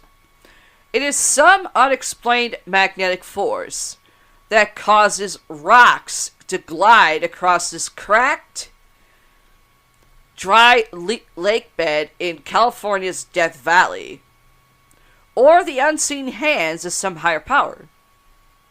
Neither, it seems, as scientists debunked the mysteries in 2013, discovering the boulders are moved by wind when the ground is icy.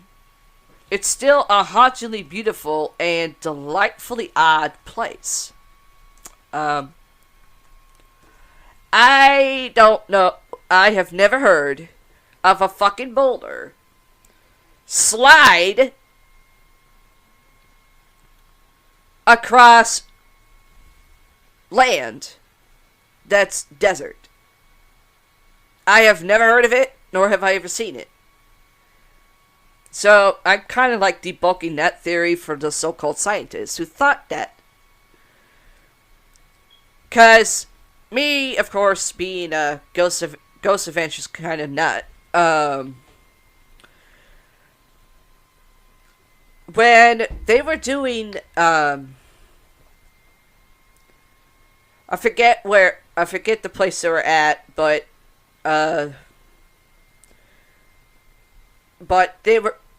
there's something called ley lines. Ley lines can cause, which are forces that you can't see or try to prove, or try to disprove that cause a certain type of energy, whether it's spirits, rituals, like we witches do, to even power lines.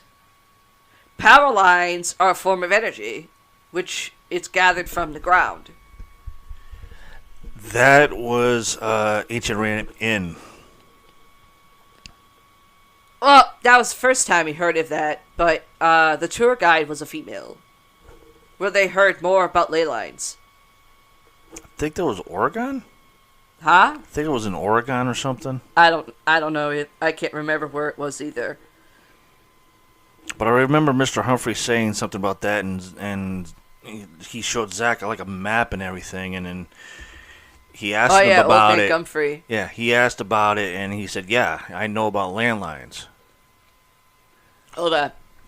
When he first went to Abraham Inn, he heard of the claims, but to make himself not look stupid on camera, he had to play off like he believed in ley lines, but he didn't know what they were, nor has he ever heard of them. He had to play. You could tell by his face. He had to play it off like he knew what he was talking about. Yeah.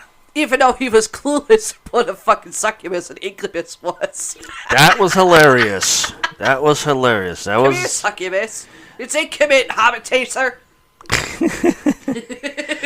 That was the Valentine's Day special at the Wayside Inn. Yeah.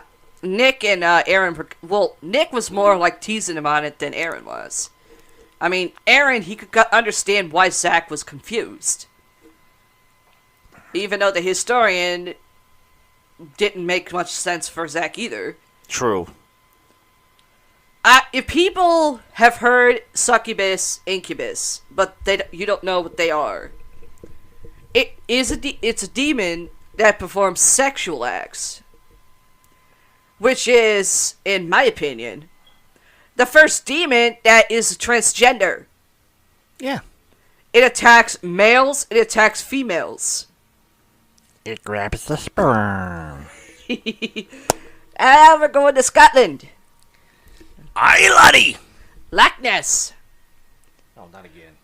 Proving that monsters are no barrier to popularity.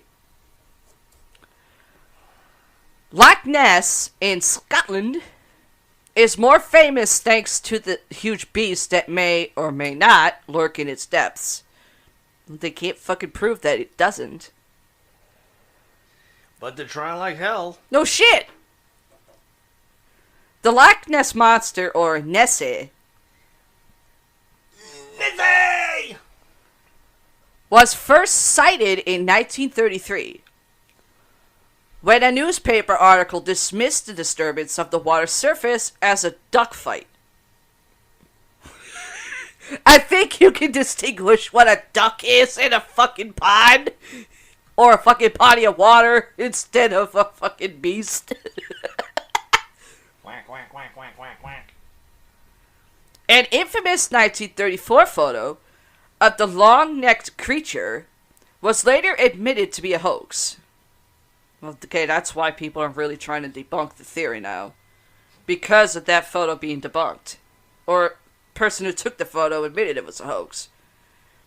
Latest theories suggest Nessie may be a giant eel or a tentacle of broken branches. We know what eels look like, and they're not as big as what people are saying from the head. And they don't come up to surface to grab air.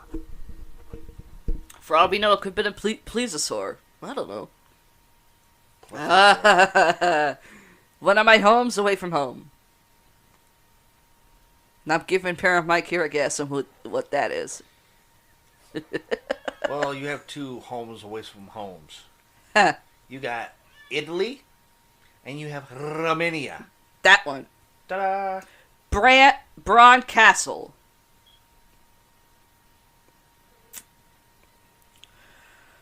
Mystery shrouds shrouds this castle as an eerie dawn mist. Legend has it that bloodthirsty 15th century ruler Vlad the Impaler, Vlad Tepes, my great-great-grandfather, believed to have inspired Bram Stoker's infamous character in Dracula, was once imprisoned into its medieval walls. There's no evidence that he even visited the place, but it remains a creepy spot for Gothic fans.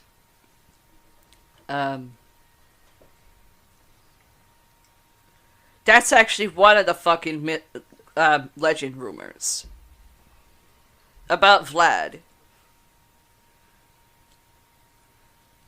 But there's others where he was imprisoned in other castles in the region.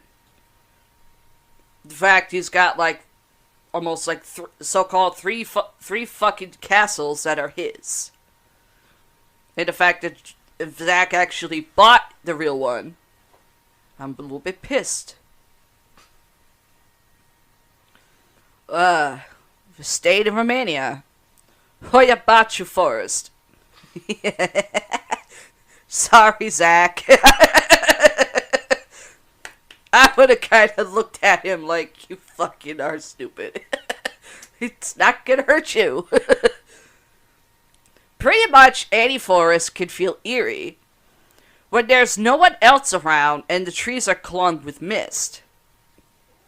But Hoia Baciu dials up the strangeness with crooked trees that twist and turn.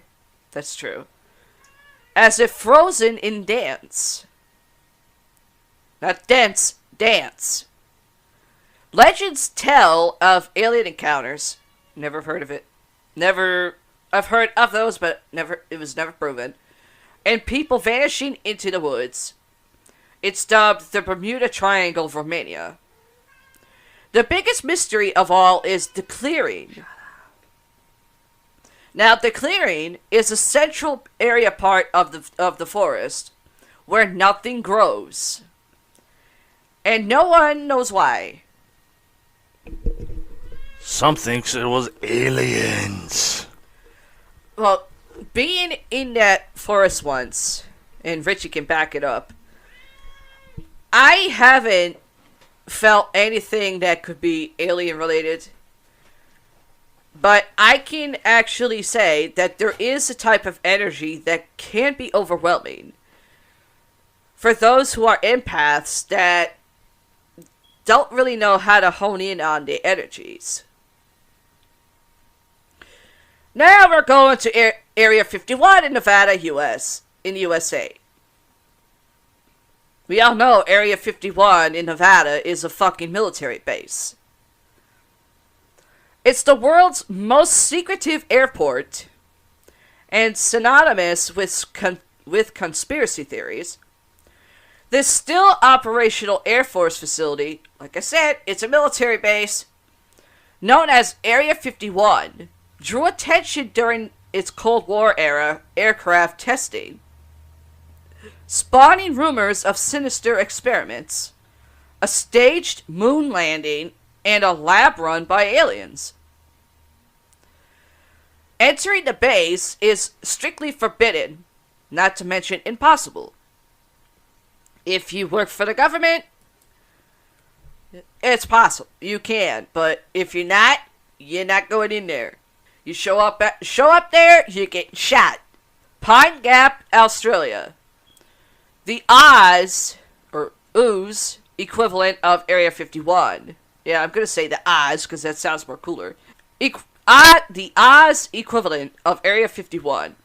This satellite surveillance base in the middle of the outback opened in the 1970s as a joint operation between the US and Australian governments. The Cold War spy facility was initially disguised as a space research facility. A misinformation that only fueled ongoing conspiracy theories about alien sites and chilling experiments. Now we're going to Ethiopia. Rock-hewn churches.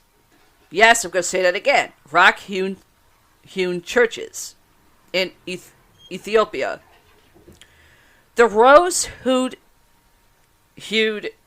rock churches of Libreville are jaw-droppingly beautiful, and the 11 monolithic structures become even more incredible when you hear their story. It's said that King Libreville, who reigned in the 12th and 13th centuries, carved each with help from the angels alone. Okay, so he was hearing voices he thought were angels. While it's more likely he was aided by thousands of slaves, their existence is certainly miraculous. Now we're going to Indonesia. Kawan Ijen. These milky, that's what he said and that's what she said, turquoise waters may look inviting for a swim, but you wouldn't want to take a dip there. This cauldron formed in the crater of Kawan Ijen volcano. It's a volcano. It's the world's largest acidic lake. Means it's a whole lot of acid that can kill you. The electric blue flames that burst into the air are a source of fascination.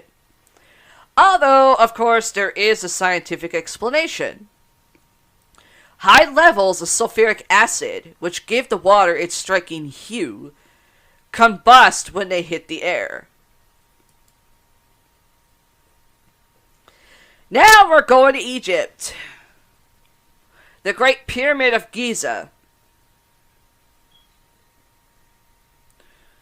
Giza's trio of pyramid tombs make up one of the globe's most recognizable sites. The biggest of the three, the Great Pyramid of Giza, or Khufu, is one of the oldest of the 7 wonders of the ancient world, and the only one still standing. Yet it's still shrouded in mystery, with scholars continuously theorizing as to how much a huge, intricate structure could be created without modern tools. If you read the history books, it explains. It's called The Pharaohs Had Slaves that were, what's the word I'm looking for? That were skilled carpenters at the time, or mason workers. Not mason as in the secret society mason, but stone mason. Now they're going to Australia. Lake Hillier. Pink sand. And I'm actually looking at a picture of pink sand. We can just about handle. But a bubblegum colored lake from above, contrasting with the nearby blue of the Pacific. Lake Hillier is utterly surreal. Its color is still something of a mystery, but the most commonly accepted theories relate to the lake's high salinity. Okay, now this is just weird. We're going to Poland. Crooked Forest. And it's actually a place, because I'm looking at a bunch of trees bent in a ridiculous weird way. Grypheno's brilliantly bunkers. Crooked Forest, or Crazeway Lass, is filled with around 400 pine trees, which each take a drink or stumble, each with a near identical bend in the base of its trunk. Their wonky appearance has sparked many theories, including that a snowstorm or gravitational pull morphed their shape. Others suggest they were deliberately shaped with tools. None have been proven, which makes these strangely uniform canopies all the more intriguing. Alberta, Canada, we're going to now. Lake Abraham. I'm going to say that again. Abraham. Most of the year, this reservoir in western Alberta is an attracted body of water backed by part of the Canadian Rockies. Its chillier months, it transforms into a magical winter wonderland. When what appear to be shitmissy blobbles or snowballs beneath the surface. The truth is less romantic, as the suspended white orbs are pockets of methane gas formed when organic matter decomposes and is frozen into clumps. I'm definitely butchering this one. Now we're going to Mexico. Or Mexico. Huachin. I know, I just sprained something. No one knows who built or originally lived in this vast and complex pyramid city. Believed to have left around 1400 years old. The site, covering around 8 square miles, which is 20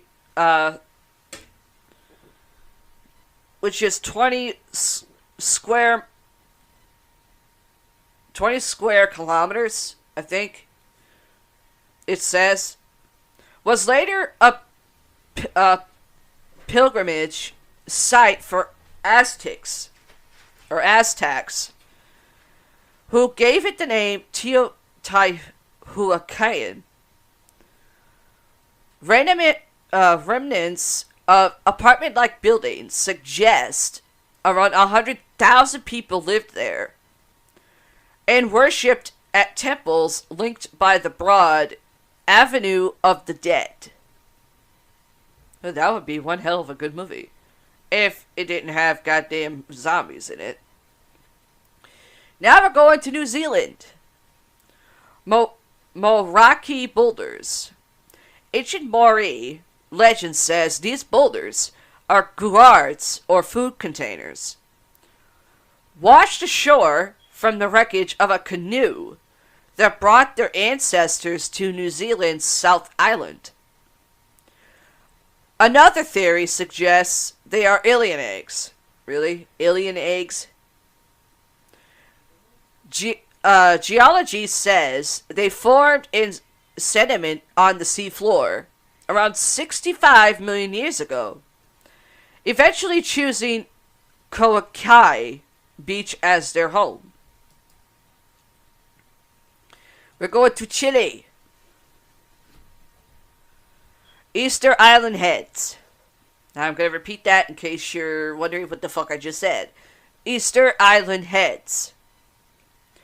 It was the Rapa Nui people who crafted and erected the 1,000-odd stone giants known as Moai around 900 years ago. But no one really knows how they managed to move the 40-foot tall, 12 millimeters, statues which weigh around 14 tons each into place, or why they exist at all. A prevalent theory is that the ancient Polynesians walked them from quarries using stone platforms and placed them to mark freshwater sources. The statues' bodies are buried to leave only the curious heads exposed.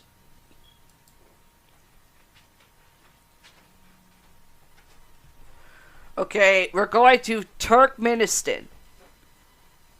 Don't know what that is, but I love the title of this place.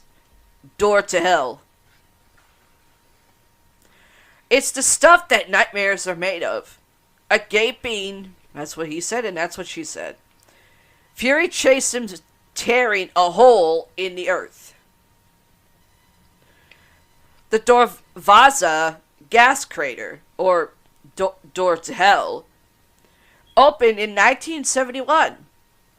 Engineers were drilling a natural gas field in the northern Turkmenistan desert when a portion collapsed into an underground cavern. It was set alight to prevent gases from spreading, and it's still burning decades later. If you're really fucking cold, there you go. There's your heat source. And it's free! We're going to Germany for our last one here. Devil's Bridge. There's a lot of places that have the name Devil's Bridge. Okay, I know I'm gonna break my tongue here. Rako Tazbruke, I think I just sprained my tongue, is so pretty it could perhaps more aptly be called Fairy Tale Bridge. It looks really nice. But its name, which means Devil's Bridge, comes from its supernatural associations. Shocking. The looping structure in the German town of Kramlau forms a perfect circle with its watery reflection. A clever trick of engineering that some see as otherworldly. Yeah, it does kind of look like something from a fucking medieval tale of some kind. I'm done with that news story.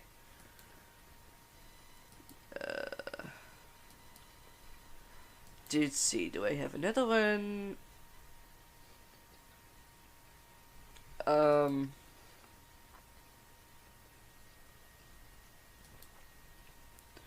I'm gonna take a breather and let Paramike do some urban legends. The Tails doll curse sounds kind of funny. Simply because it's a character and fun in Sonic the Hedgehog. Oh, good lord. Okay. I'm not too sure, but I think I read this one. Or you read this one. Tails doll curse? No, you didn't. No. In Urban Legends. Huh? In Urban Legends. That's what I said. You never read it. I have something different. I would have remembered if you did. If you never read the Tails doll curse. You skipped one. A Mother's Plea was the next one. Okay, fine. But I think I read that one due to the fact that it's under the another folder. You'll see it. No, we didn't read it. I would have remembered. We didn't read Tails doll curse. But not that one. Which one? The one above it. Mother's Plea? Yes. Yeah, we did. Okay. We read that one. Alright, that's the one I was asking. Sheesh. Alright. The Tails Doll Curse. This was back in February 1st, 2012. And I love the folder title, Children. Yeah, I know. That's why I asked you about the other one, due to the fact of what the folder said. It goes on. Ever play Sonic R? What the fuck is Sonic R? Probably the first. I don't remember that game. Probably one of the Sega games of Sonic. I don't remember that one because I had all the Sega games of Sonic and not The Sonic R. R, it sounds like one of the cartoons. I don't remember the cartoon either. But One of the older cartoons. I don't know. Possibly a small percent of you have heard of the Tails doll. Nope. No. Here is one of the stories I have heard of from my close friend. That's bad English. Yeah. A man came home from work with a gift for his son. He had picked it up. Yeah, picked up. He picked up. Well, it says picked. No, I think you read it wrong. It's picked up. A new video game for him. Sonic R. No wonder it's a racing game. It was a racing game, and when he gave his son the gift, he was so excited to get it and play it right away. That night, he played the game with his son, and they had a great time. There should be an exclamation point.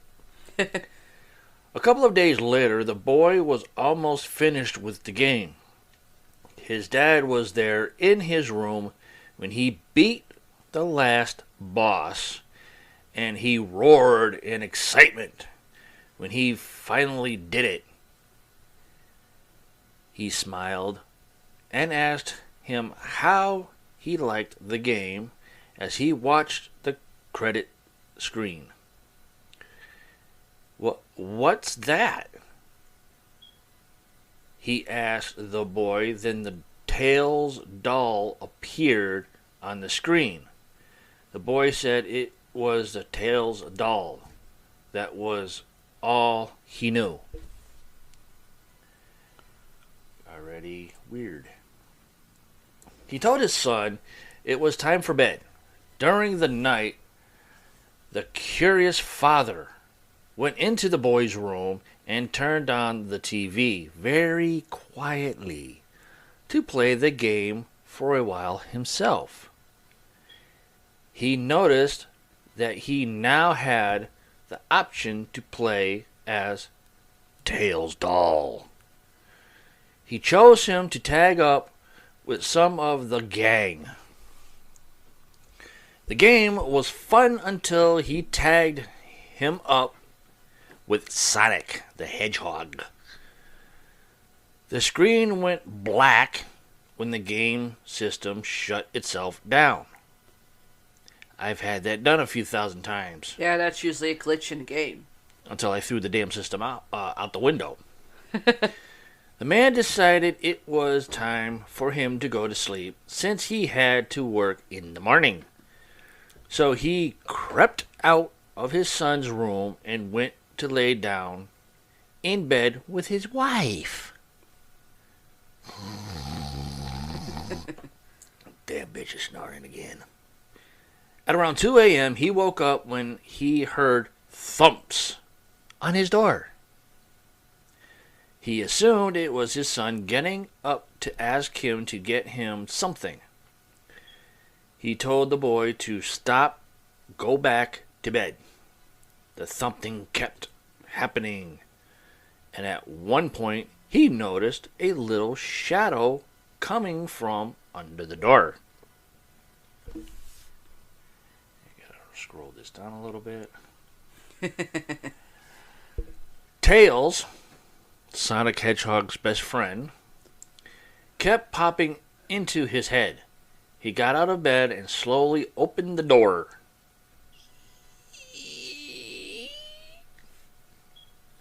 Then he heard someone say this very softly. You're coming with me forever. Yeah, you hear something like that, you'll probably be shitting yourself. Oh, shit. It was a Go doll. from the nearest window. Yeah. It was a doll. An evil, blood-covered, possessed little doll. It was the doll from the game. It had to be. That one was from Rebecca G. from Regent Park, Toronto, Ontario. Jasper Another H. one, from Jasper Federal H. Way, Wyoming. Another version. Once upon a time, there was a little boy who lived in California and loved to play the Sonic R video game on the Sega Saturn console. Okay, so I never had that console. Because Sega died out by the time I was older. Apparently, the video game was cursed. Whoa, that's news. Yeah, Never thought video games could be cursed. possibly could. He had unlocked Tails' doll in the game. He played a game mode called Tag Race and used Tails' doll to tag Tails, Metal Sonic, Metal Knuckles, and Super Sonic. That night, his TV froze and he saw Tails' doll on the screen going back and forth. He jumped out and killed the poor little kid. Wow! How to do the Tails doll curse. Go in the bathroom and turn off the lights. Go to YouTube and view Can You Feel the Sunshine Backwards Then Living in the City Backwards. There will be a red light in the mirror. Another fucking version of Bloody Mary. Did I just hurt my brain? And Candyman. Did I just hurt my brain cells? Another version. And that came from San Juan, Puerto Rico. From Mr. Hernandez. Oh, Jesus Christ, how many versions are there? Huh? How many more versions are there? I don't know. Okay, just the last Sounds two. interesting. Just the last two. Okay. This doll is no ordinary doll. This doll is a pure evil. People make videos about it. Wikipedia and other stuff. The Tails doll. So if you have access to Wikipedia, type in the Tails doll. And then email it to us at everythingparanormal2021@gmail.com. I want to learn more about this. From your perspectives. Not me looking it up. I want your perspectives on it. To summon him, you must play the Sonic R game. 100% complete or completed. Play as the Tails doll and play tag mode. While playing tag mode, you will be Super Sonic. You will see. Sorry. When you tag him, something strange will happen. The screen will change to a picture of the Tails doll. You will see him standing on a red checkered floor. You might be hearing a song called Can You Feel the Sunshine? If you see a red light, don't go near it. It's the Tails doll. It might kill you or it will give you a curse. It will give bad luck. From Anonymous. Well, if you want bad luck, hey, just look That's the last version. if you want bad luck, just look out the front door. You can have all the bad luck in the world just by looking at it. On my 7th birthday, I got Sonic Gems Collection, which includes Sonic R. I loved that game until I was playing as Tails doll in the tag 4 characters mode. And the screen went black when I tagged Super Sonic. I thought it was just a glitch from all the scratches on the disc. So I shut the game off and cleaned off the disc and put it away. Well, if you got a scratch disc, it's time to throw that motherfucker out the window. The next day, I tried again, and the same time, I had a bit of a burp there. A picture of TD popped up with him floating over some red checkered tile with Can You Feel the Sunshine playing? I was creeped out at that point, so I turned off the game and went to bed. The next morning, I hopped onto Google and looked up strange glitches on Sonic R. And a story of the Tails doll curse came up. Okay, so we went from Wikipedia to Google now. The glitches, in quotations, matched up perfectly with the curse. I now knew what was going on. Let's go down here. This kid had to be stupid. I also looked at ways of summoning him and found the following. Yep. 7-year-old kid had to have been stupid. Number 1!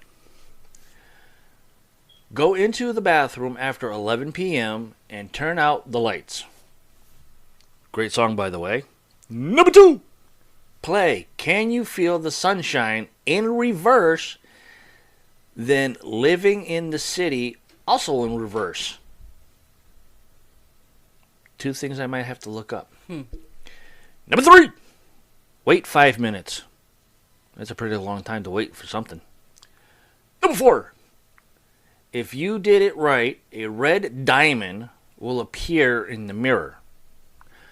So we go from a red dot in a mirror to a red diamond in the mirror. What the hell? Okay, this whole thing just went two different directions. I took my recorder and recorded the songs I needed for the night to come.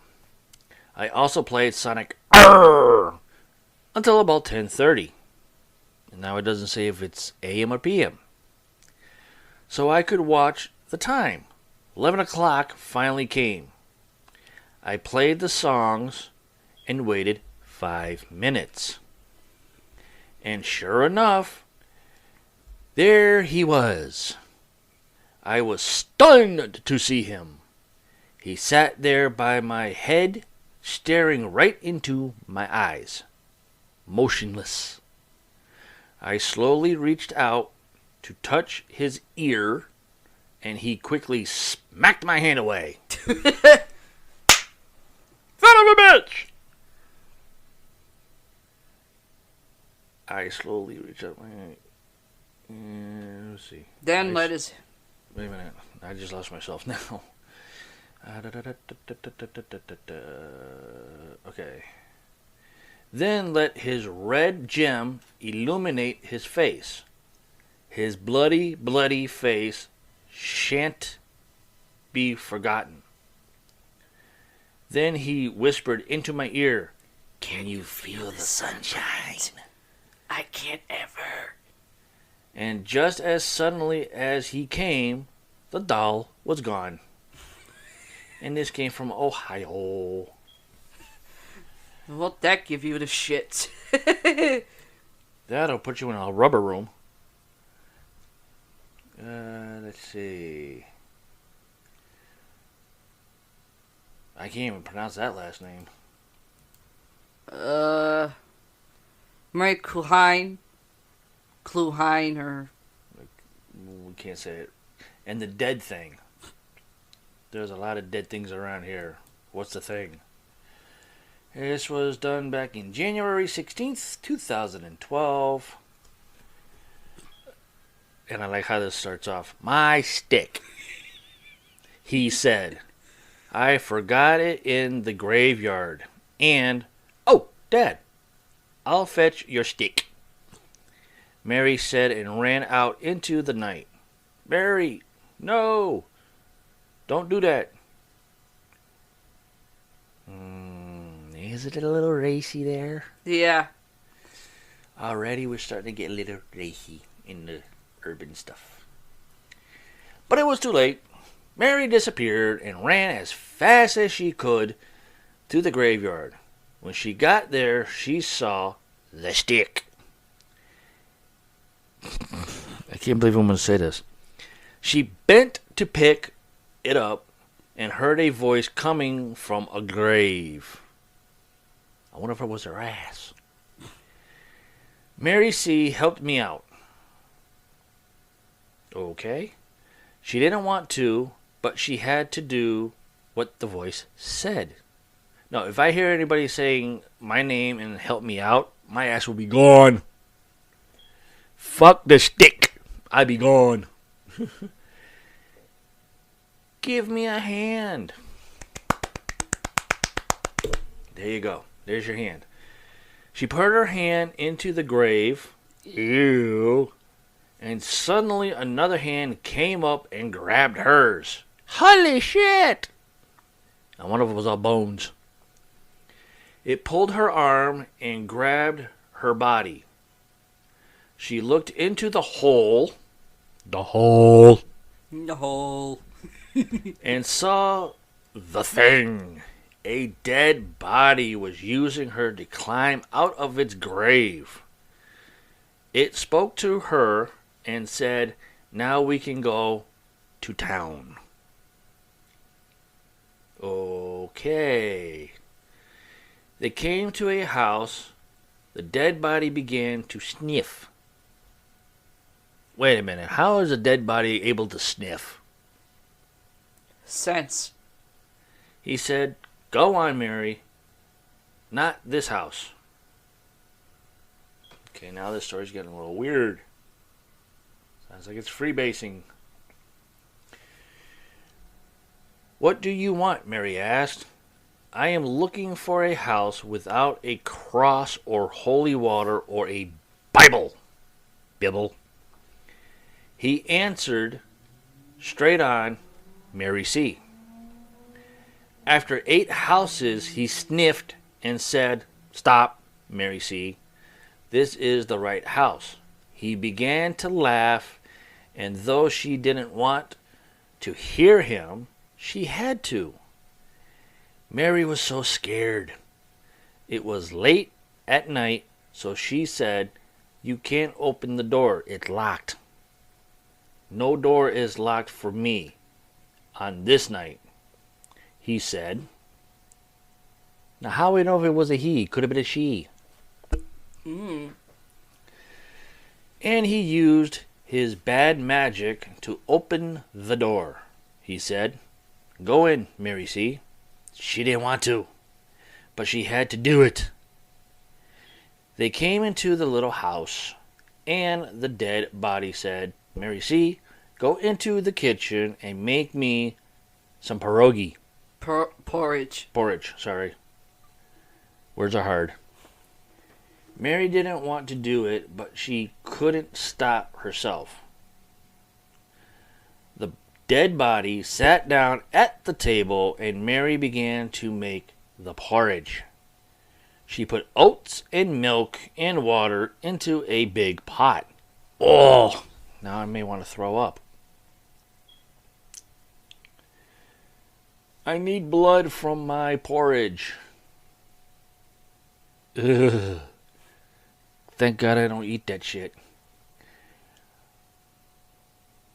Said the dead thing.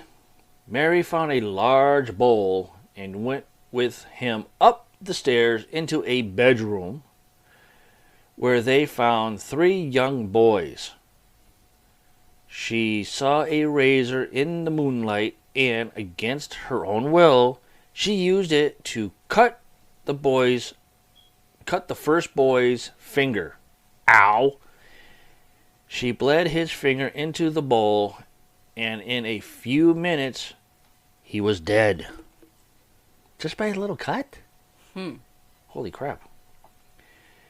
She went to the second boy and then the third boy and cut their fingers, took their blood, and left them dead, lying in their beds. Yikes. Take me down into the kitchen, Mary C. said. The evil thing that brought her there. She didn't want to do it, what it said. But she had to. Her feet moved along. Let's go, Mary, it said. She went downstairs and into the kitchen with the big bowl of blood. She poured the blood into the porridge And the dead body said to her, "Now we must eat it." I think I just lost my appetite for dinner now. It took a spoon and the bowl with the porridge, and it ate and ate, smacking its lips with each bite. "Mary, you eat it too." Mary took a spoon and a little bit of porridge with the blood. Mary didn't want to eat it, and this time she was able to fight against the monster's will. Mary took her scarf and filled it with the porridge. The dead body was fooled and thought she ate the bloody meal. Mary hid the scarf behind a chair. The body brought Mary back to the graveyard. On the way, Mary asked, "What about the 3 dead boys?" Good question. They are dead and they can't live again because we ate the bloody porridge. The bloody porridge is the only thing that can bring them back to life, but we ate it all. "Ha!" laughed the dead body. They arrived at the cemetery and approached the body's grave. "You must come in with me. You must come in with me into the grave," said the bloody body, or dead body. Boy, I got that bloody part on my mind now.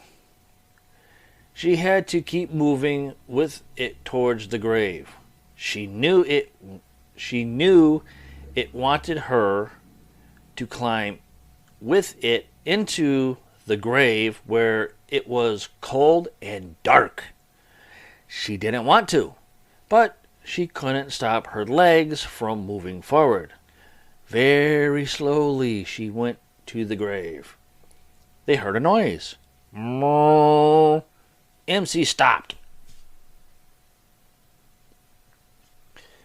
"It's only a cow in the field," said the dead body. "Go on. The night is coming to an end." Mary C.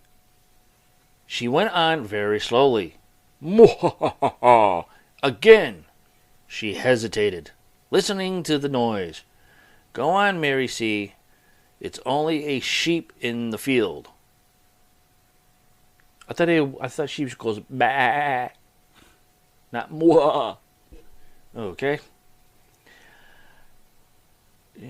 Go on. The sun is coming, and Mary C. went on. They found the grave, and the body climbed down into it, grabbing Mary's arm to pull her along. Mary C. didn't want to go into the grave, but the dead body was strong.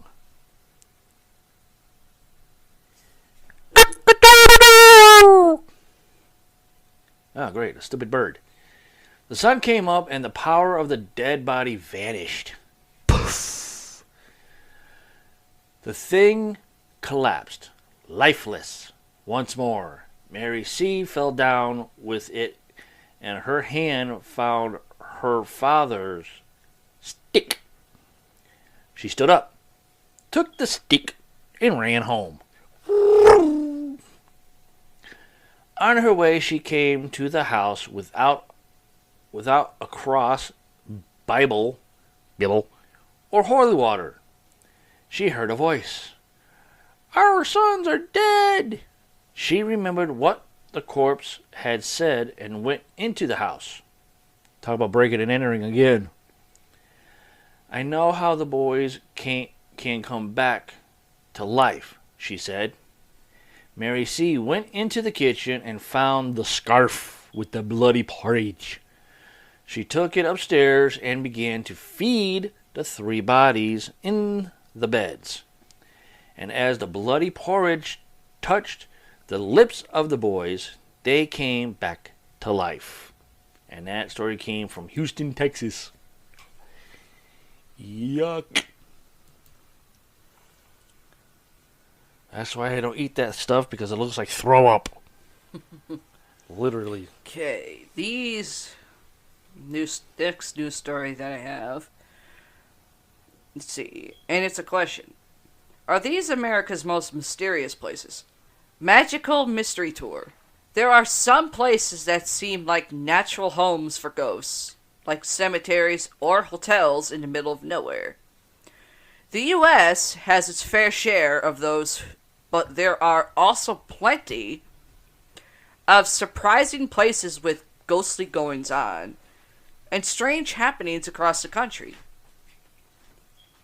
From natural phenomena that can be explained by science to haunted spots and mysteries that remain stubbornly and spookily unsolved.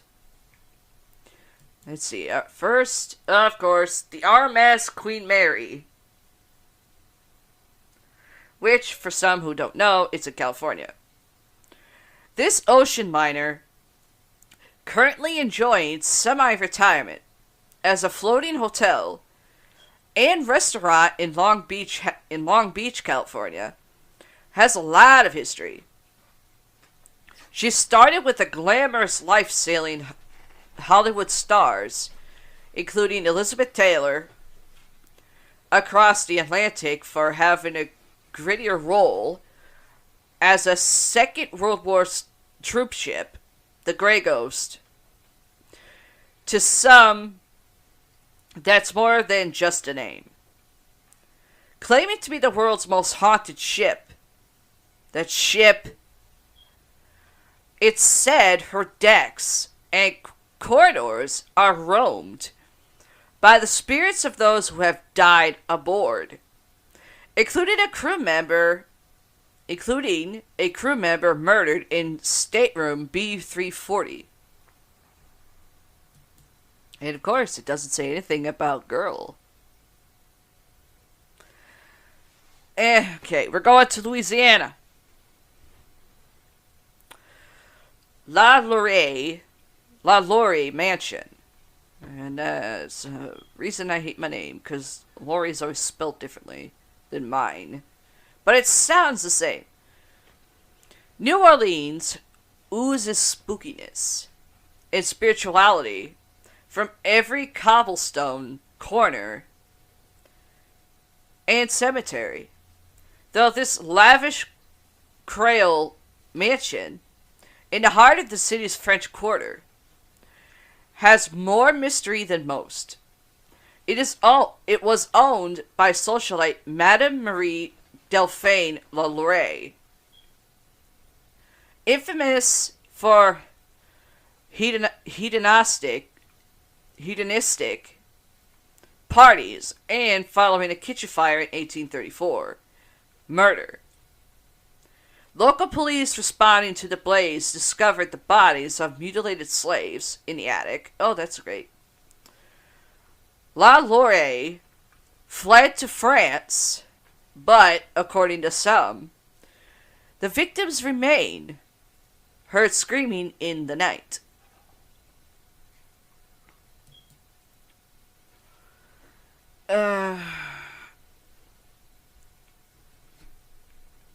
Already read Eternal Flames in New York. Already said Marfa, Texas. Okay, now we're going to Arizona. Cathedral Rock.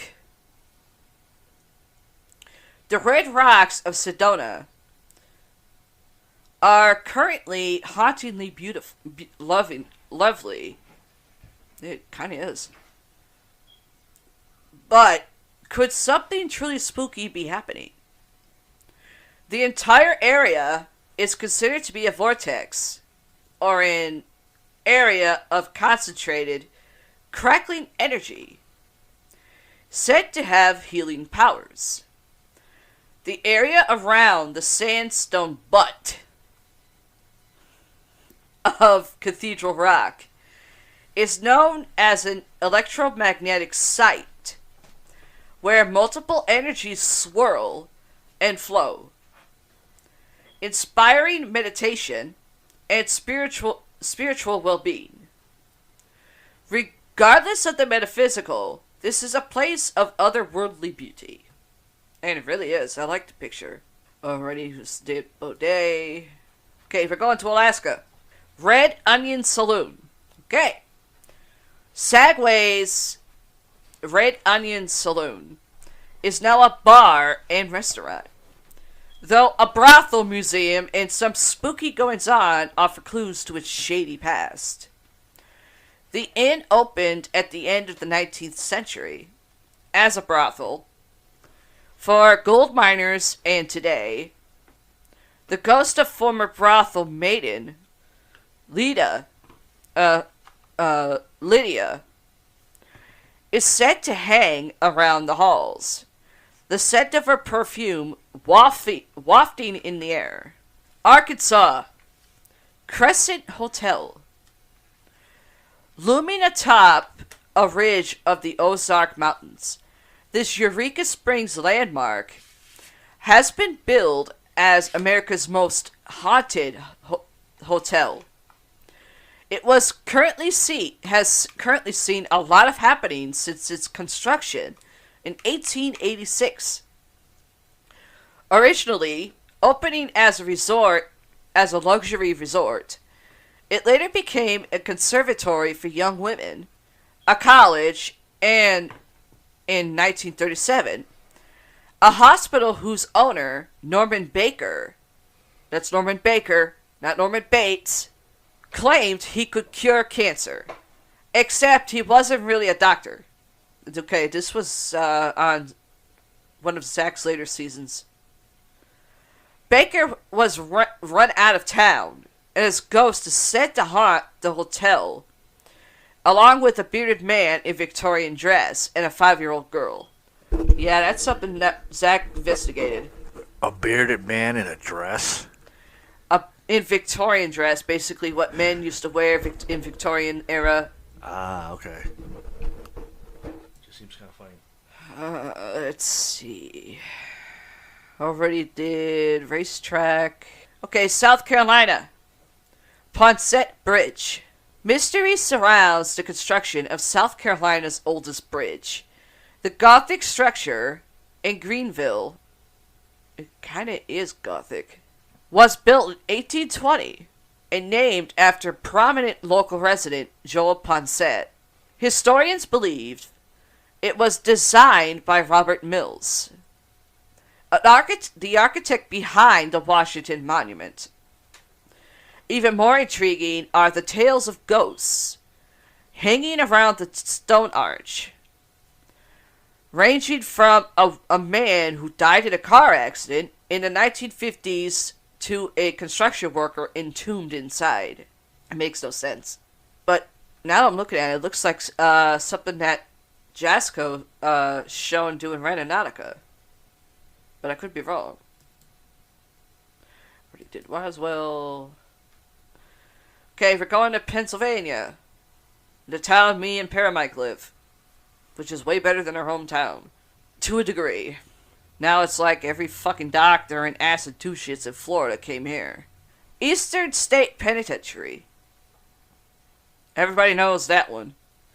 There's nothing soft or warm about the design of this Gothic-style prison, which opened in Philadelphia in 1829. But there's nothing soft or warm about what happened inside the crumbling stone walls, either.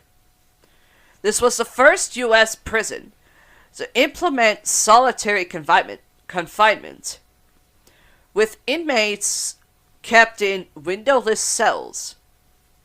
It's said that since it closed in 1971, those inmates reclaimed the space, with visitors witnessing apparitions floating down the corridors and hearing loud whispers echoing around cell blocks. We're going to Illinois. Lincoln Park Zoo. Cuddly animals, fearsome beasts, and malignant spirits. Ghosts aren't the first things you'd associate with a zoo, but this popular Chicago attraction has been designated not designed, designated, one of the most haunted sites in the city. The central core of the Lincoln Park Zoo was a cemetery in the mid-19th century, with around 35,000 bodies buried there. When it was moved, not all the bodies went with it. Or I should say, yeah. Unsurprisingly, reports of paranormal activity are rife. Very. St. Augustine, Florida. Or I should say Florida. Location St. Augustine Lighthouse.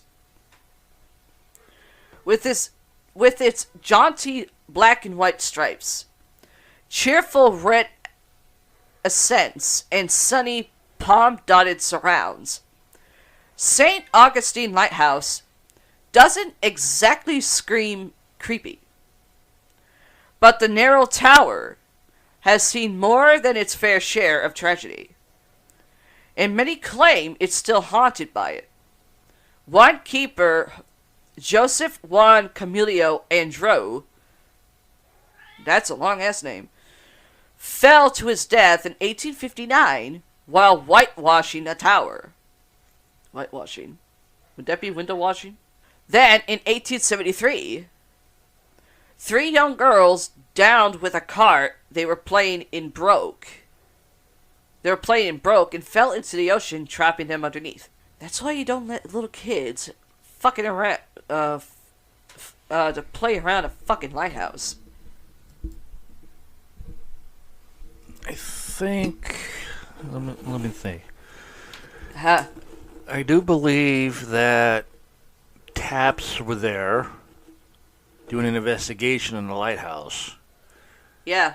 And they actually did catch something upwards. Yeah, I know. On camera, which was shocking to me. But the history that they were told and the experiences that were going on in that lighthouse, there was no mention of any children at the time. Well, due to the fact, what I just read about the 3 girls, like, going into the ocean. Yeah. It's not really considered at the lighthouse. It's just on the property. Right, but there was no mention of that to TAPS that were there before. Obviously, maybe that was held from the tour guides or something.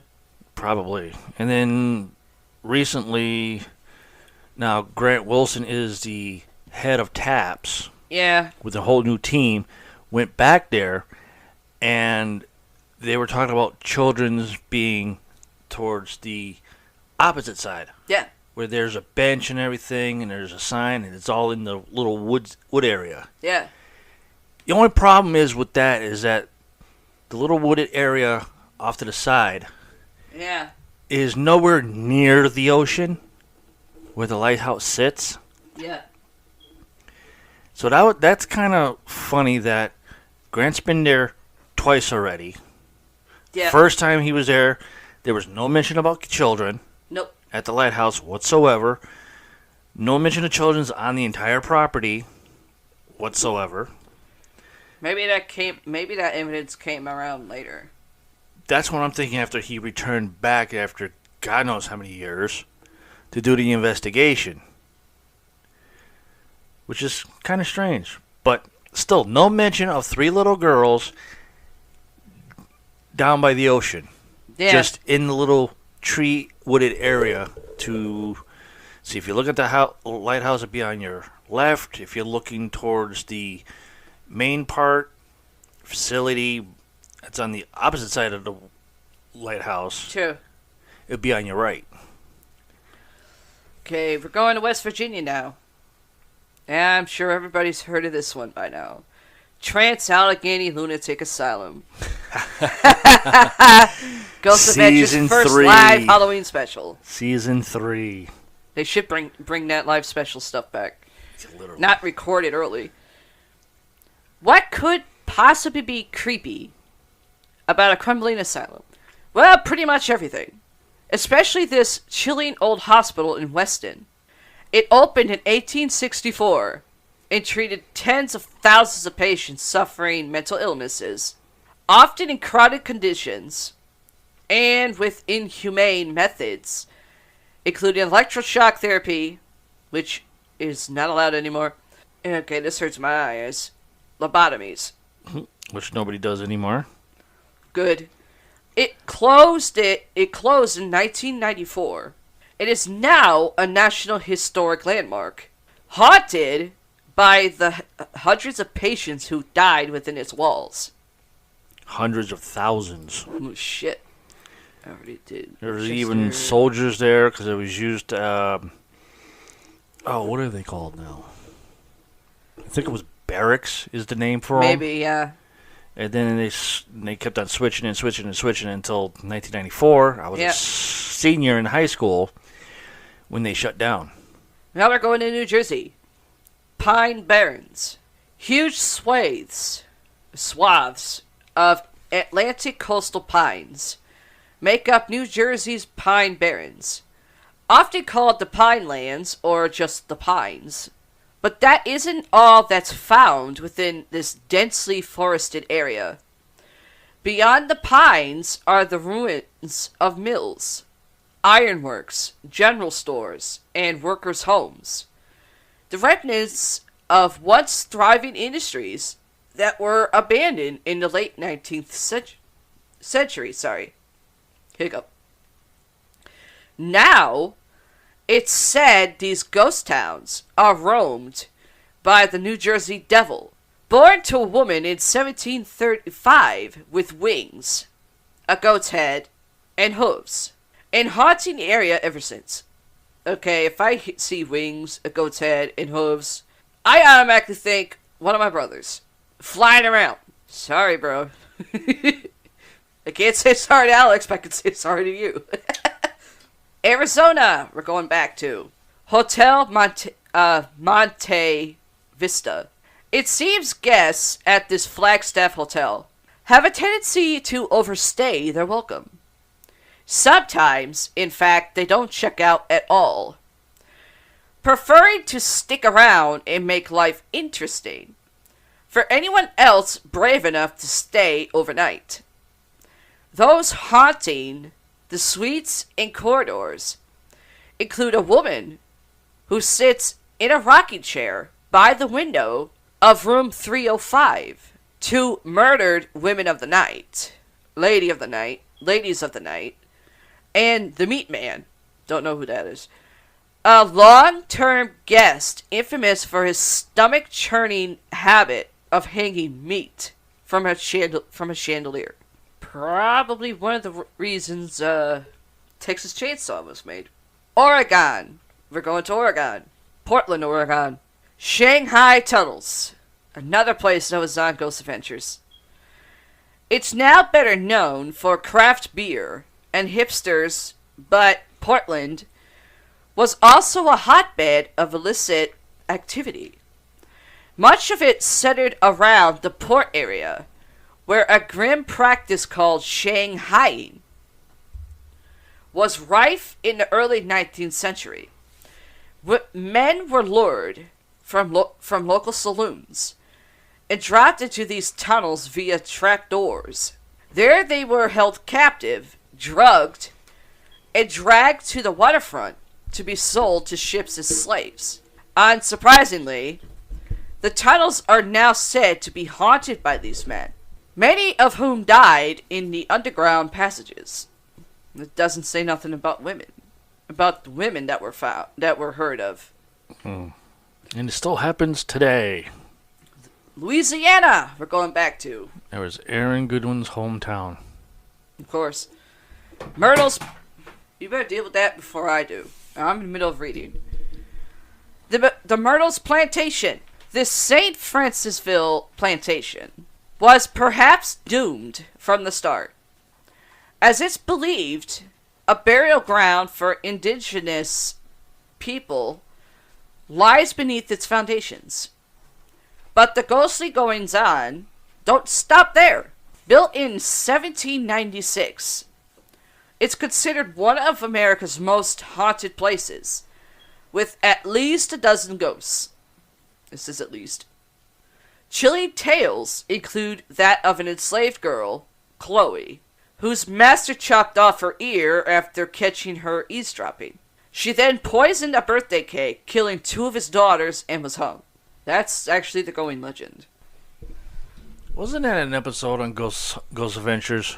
Yeah, Zach got pissed off because no one was saying anything. Including the woman who practically raised a guy that did voodoo. Basically a voodoo practitioner. Yeah. She wouldn't say anything about it. Miss Hester was her name. Yep. Miss Hester. Now we're going to New York. New Amsterdam Theater. Paramount just rolled his eyes on that one. A suitably glamorous ghost haunts the opulent Art Nouveau interior of this Broadway theater. This was the home of the legendary Ziegfeld's Follies, famously lavish and elaborate stage shows. And it's one of the members that has refused to leave. Olive Thomas was named the most beautiful girl in New York City at the age of 16, but had a tragically short life, dying in 1920 at the age of 25 after accidentally swallowing mercury pills. You don't accidentally swallow mercury pills. You use that shit to kill yourself. She's now said to float across the stage, blowing kisses to the audience. I actually did, this is one of the places I did Phantom of the Opera in. Georgia! We're next. Colonial Park City. Yeah, Park City. Colonial Park Cemetery. Take 2 shots and chug a glass of whatever you're drinking. I stumbled on the whole damn thing. Colonial Park Cemetery is often described as one of the most haunted places in Savannah, with paranormal experts reporting terrifyingly high levels of activity. Again, what the fuck is a paranormal expert? No such thing. There's people of knowledge of the paranormal, but not an expert. The city's oldest burial ground, opened in 1750, is a regular stop on ghost tours. Shocking. It's believed more than 10,000 people are buried there, though there are fewer than 1,000 grave markers on the site. Visitors report seeing shadowy figures, including that of a 7-foot tall, 2.1 millimeter woman hanging from a tree. Okay, if there's fewer than 1,000 grave markers, that would cause for some spirits to get pissed. We're going to Maine. Seguin Island Light Station. Maine's first offshore station and second oldest lighthouse, built in 1796, has a suitably storied past. Seguin Island Lighthouse, named for the island it occupies, close to the mouth of the Kennebec River, is said to be haunted by the ghosts of several people who lived in the isolated location. One story is that a lighthouse keeper from mid-1800s killed his wife and then himself after being driven mad by her piano playing. People still report hearing ghostly piano music on the island. Well, that's one way of turning around and saying, go fuck yourself, I'm still playing. Now we're going to Colorado. If I say this location and none of you know where the fuck it is, you need to crawl out from under that rock. Stanley Hotel, where The Shining was filmed and made. Of course, there were several other places for like a backdrop. Estes Park, Colorado. A place so creepy, it inspired one of the most famous horror stories of all time.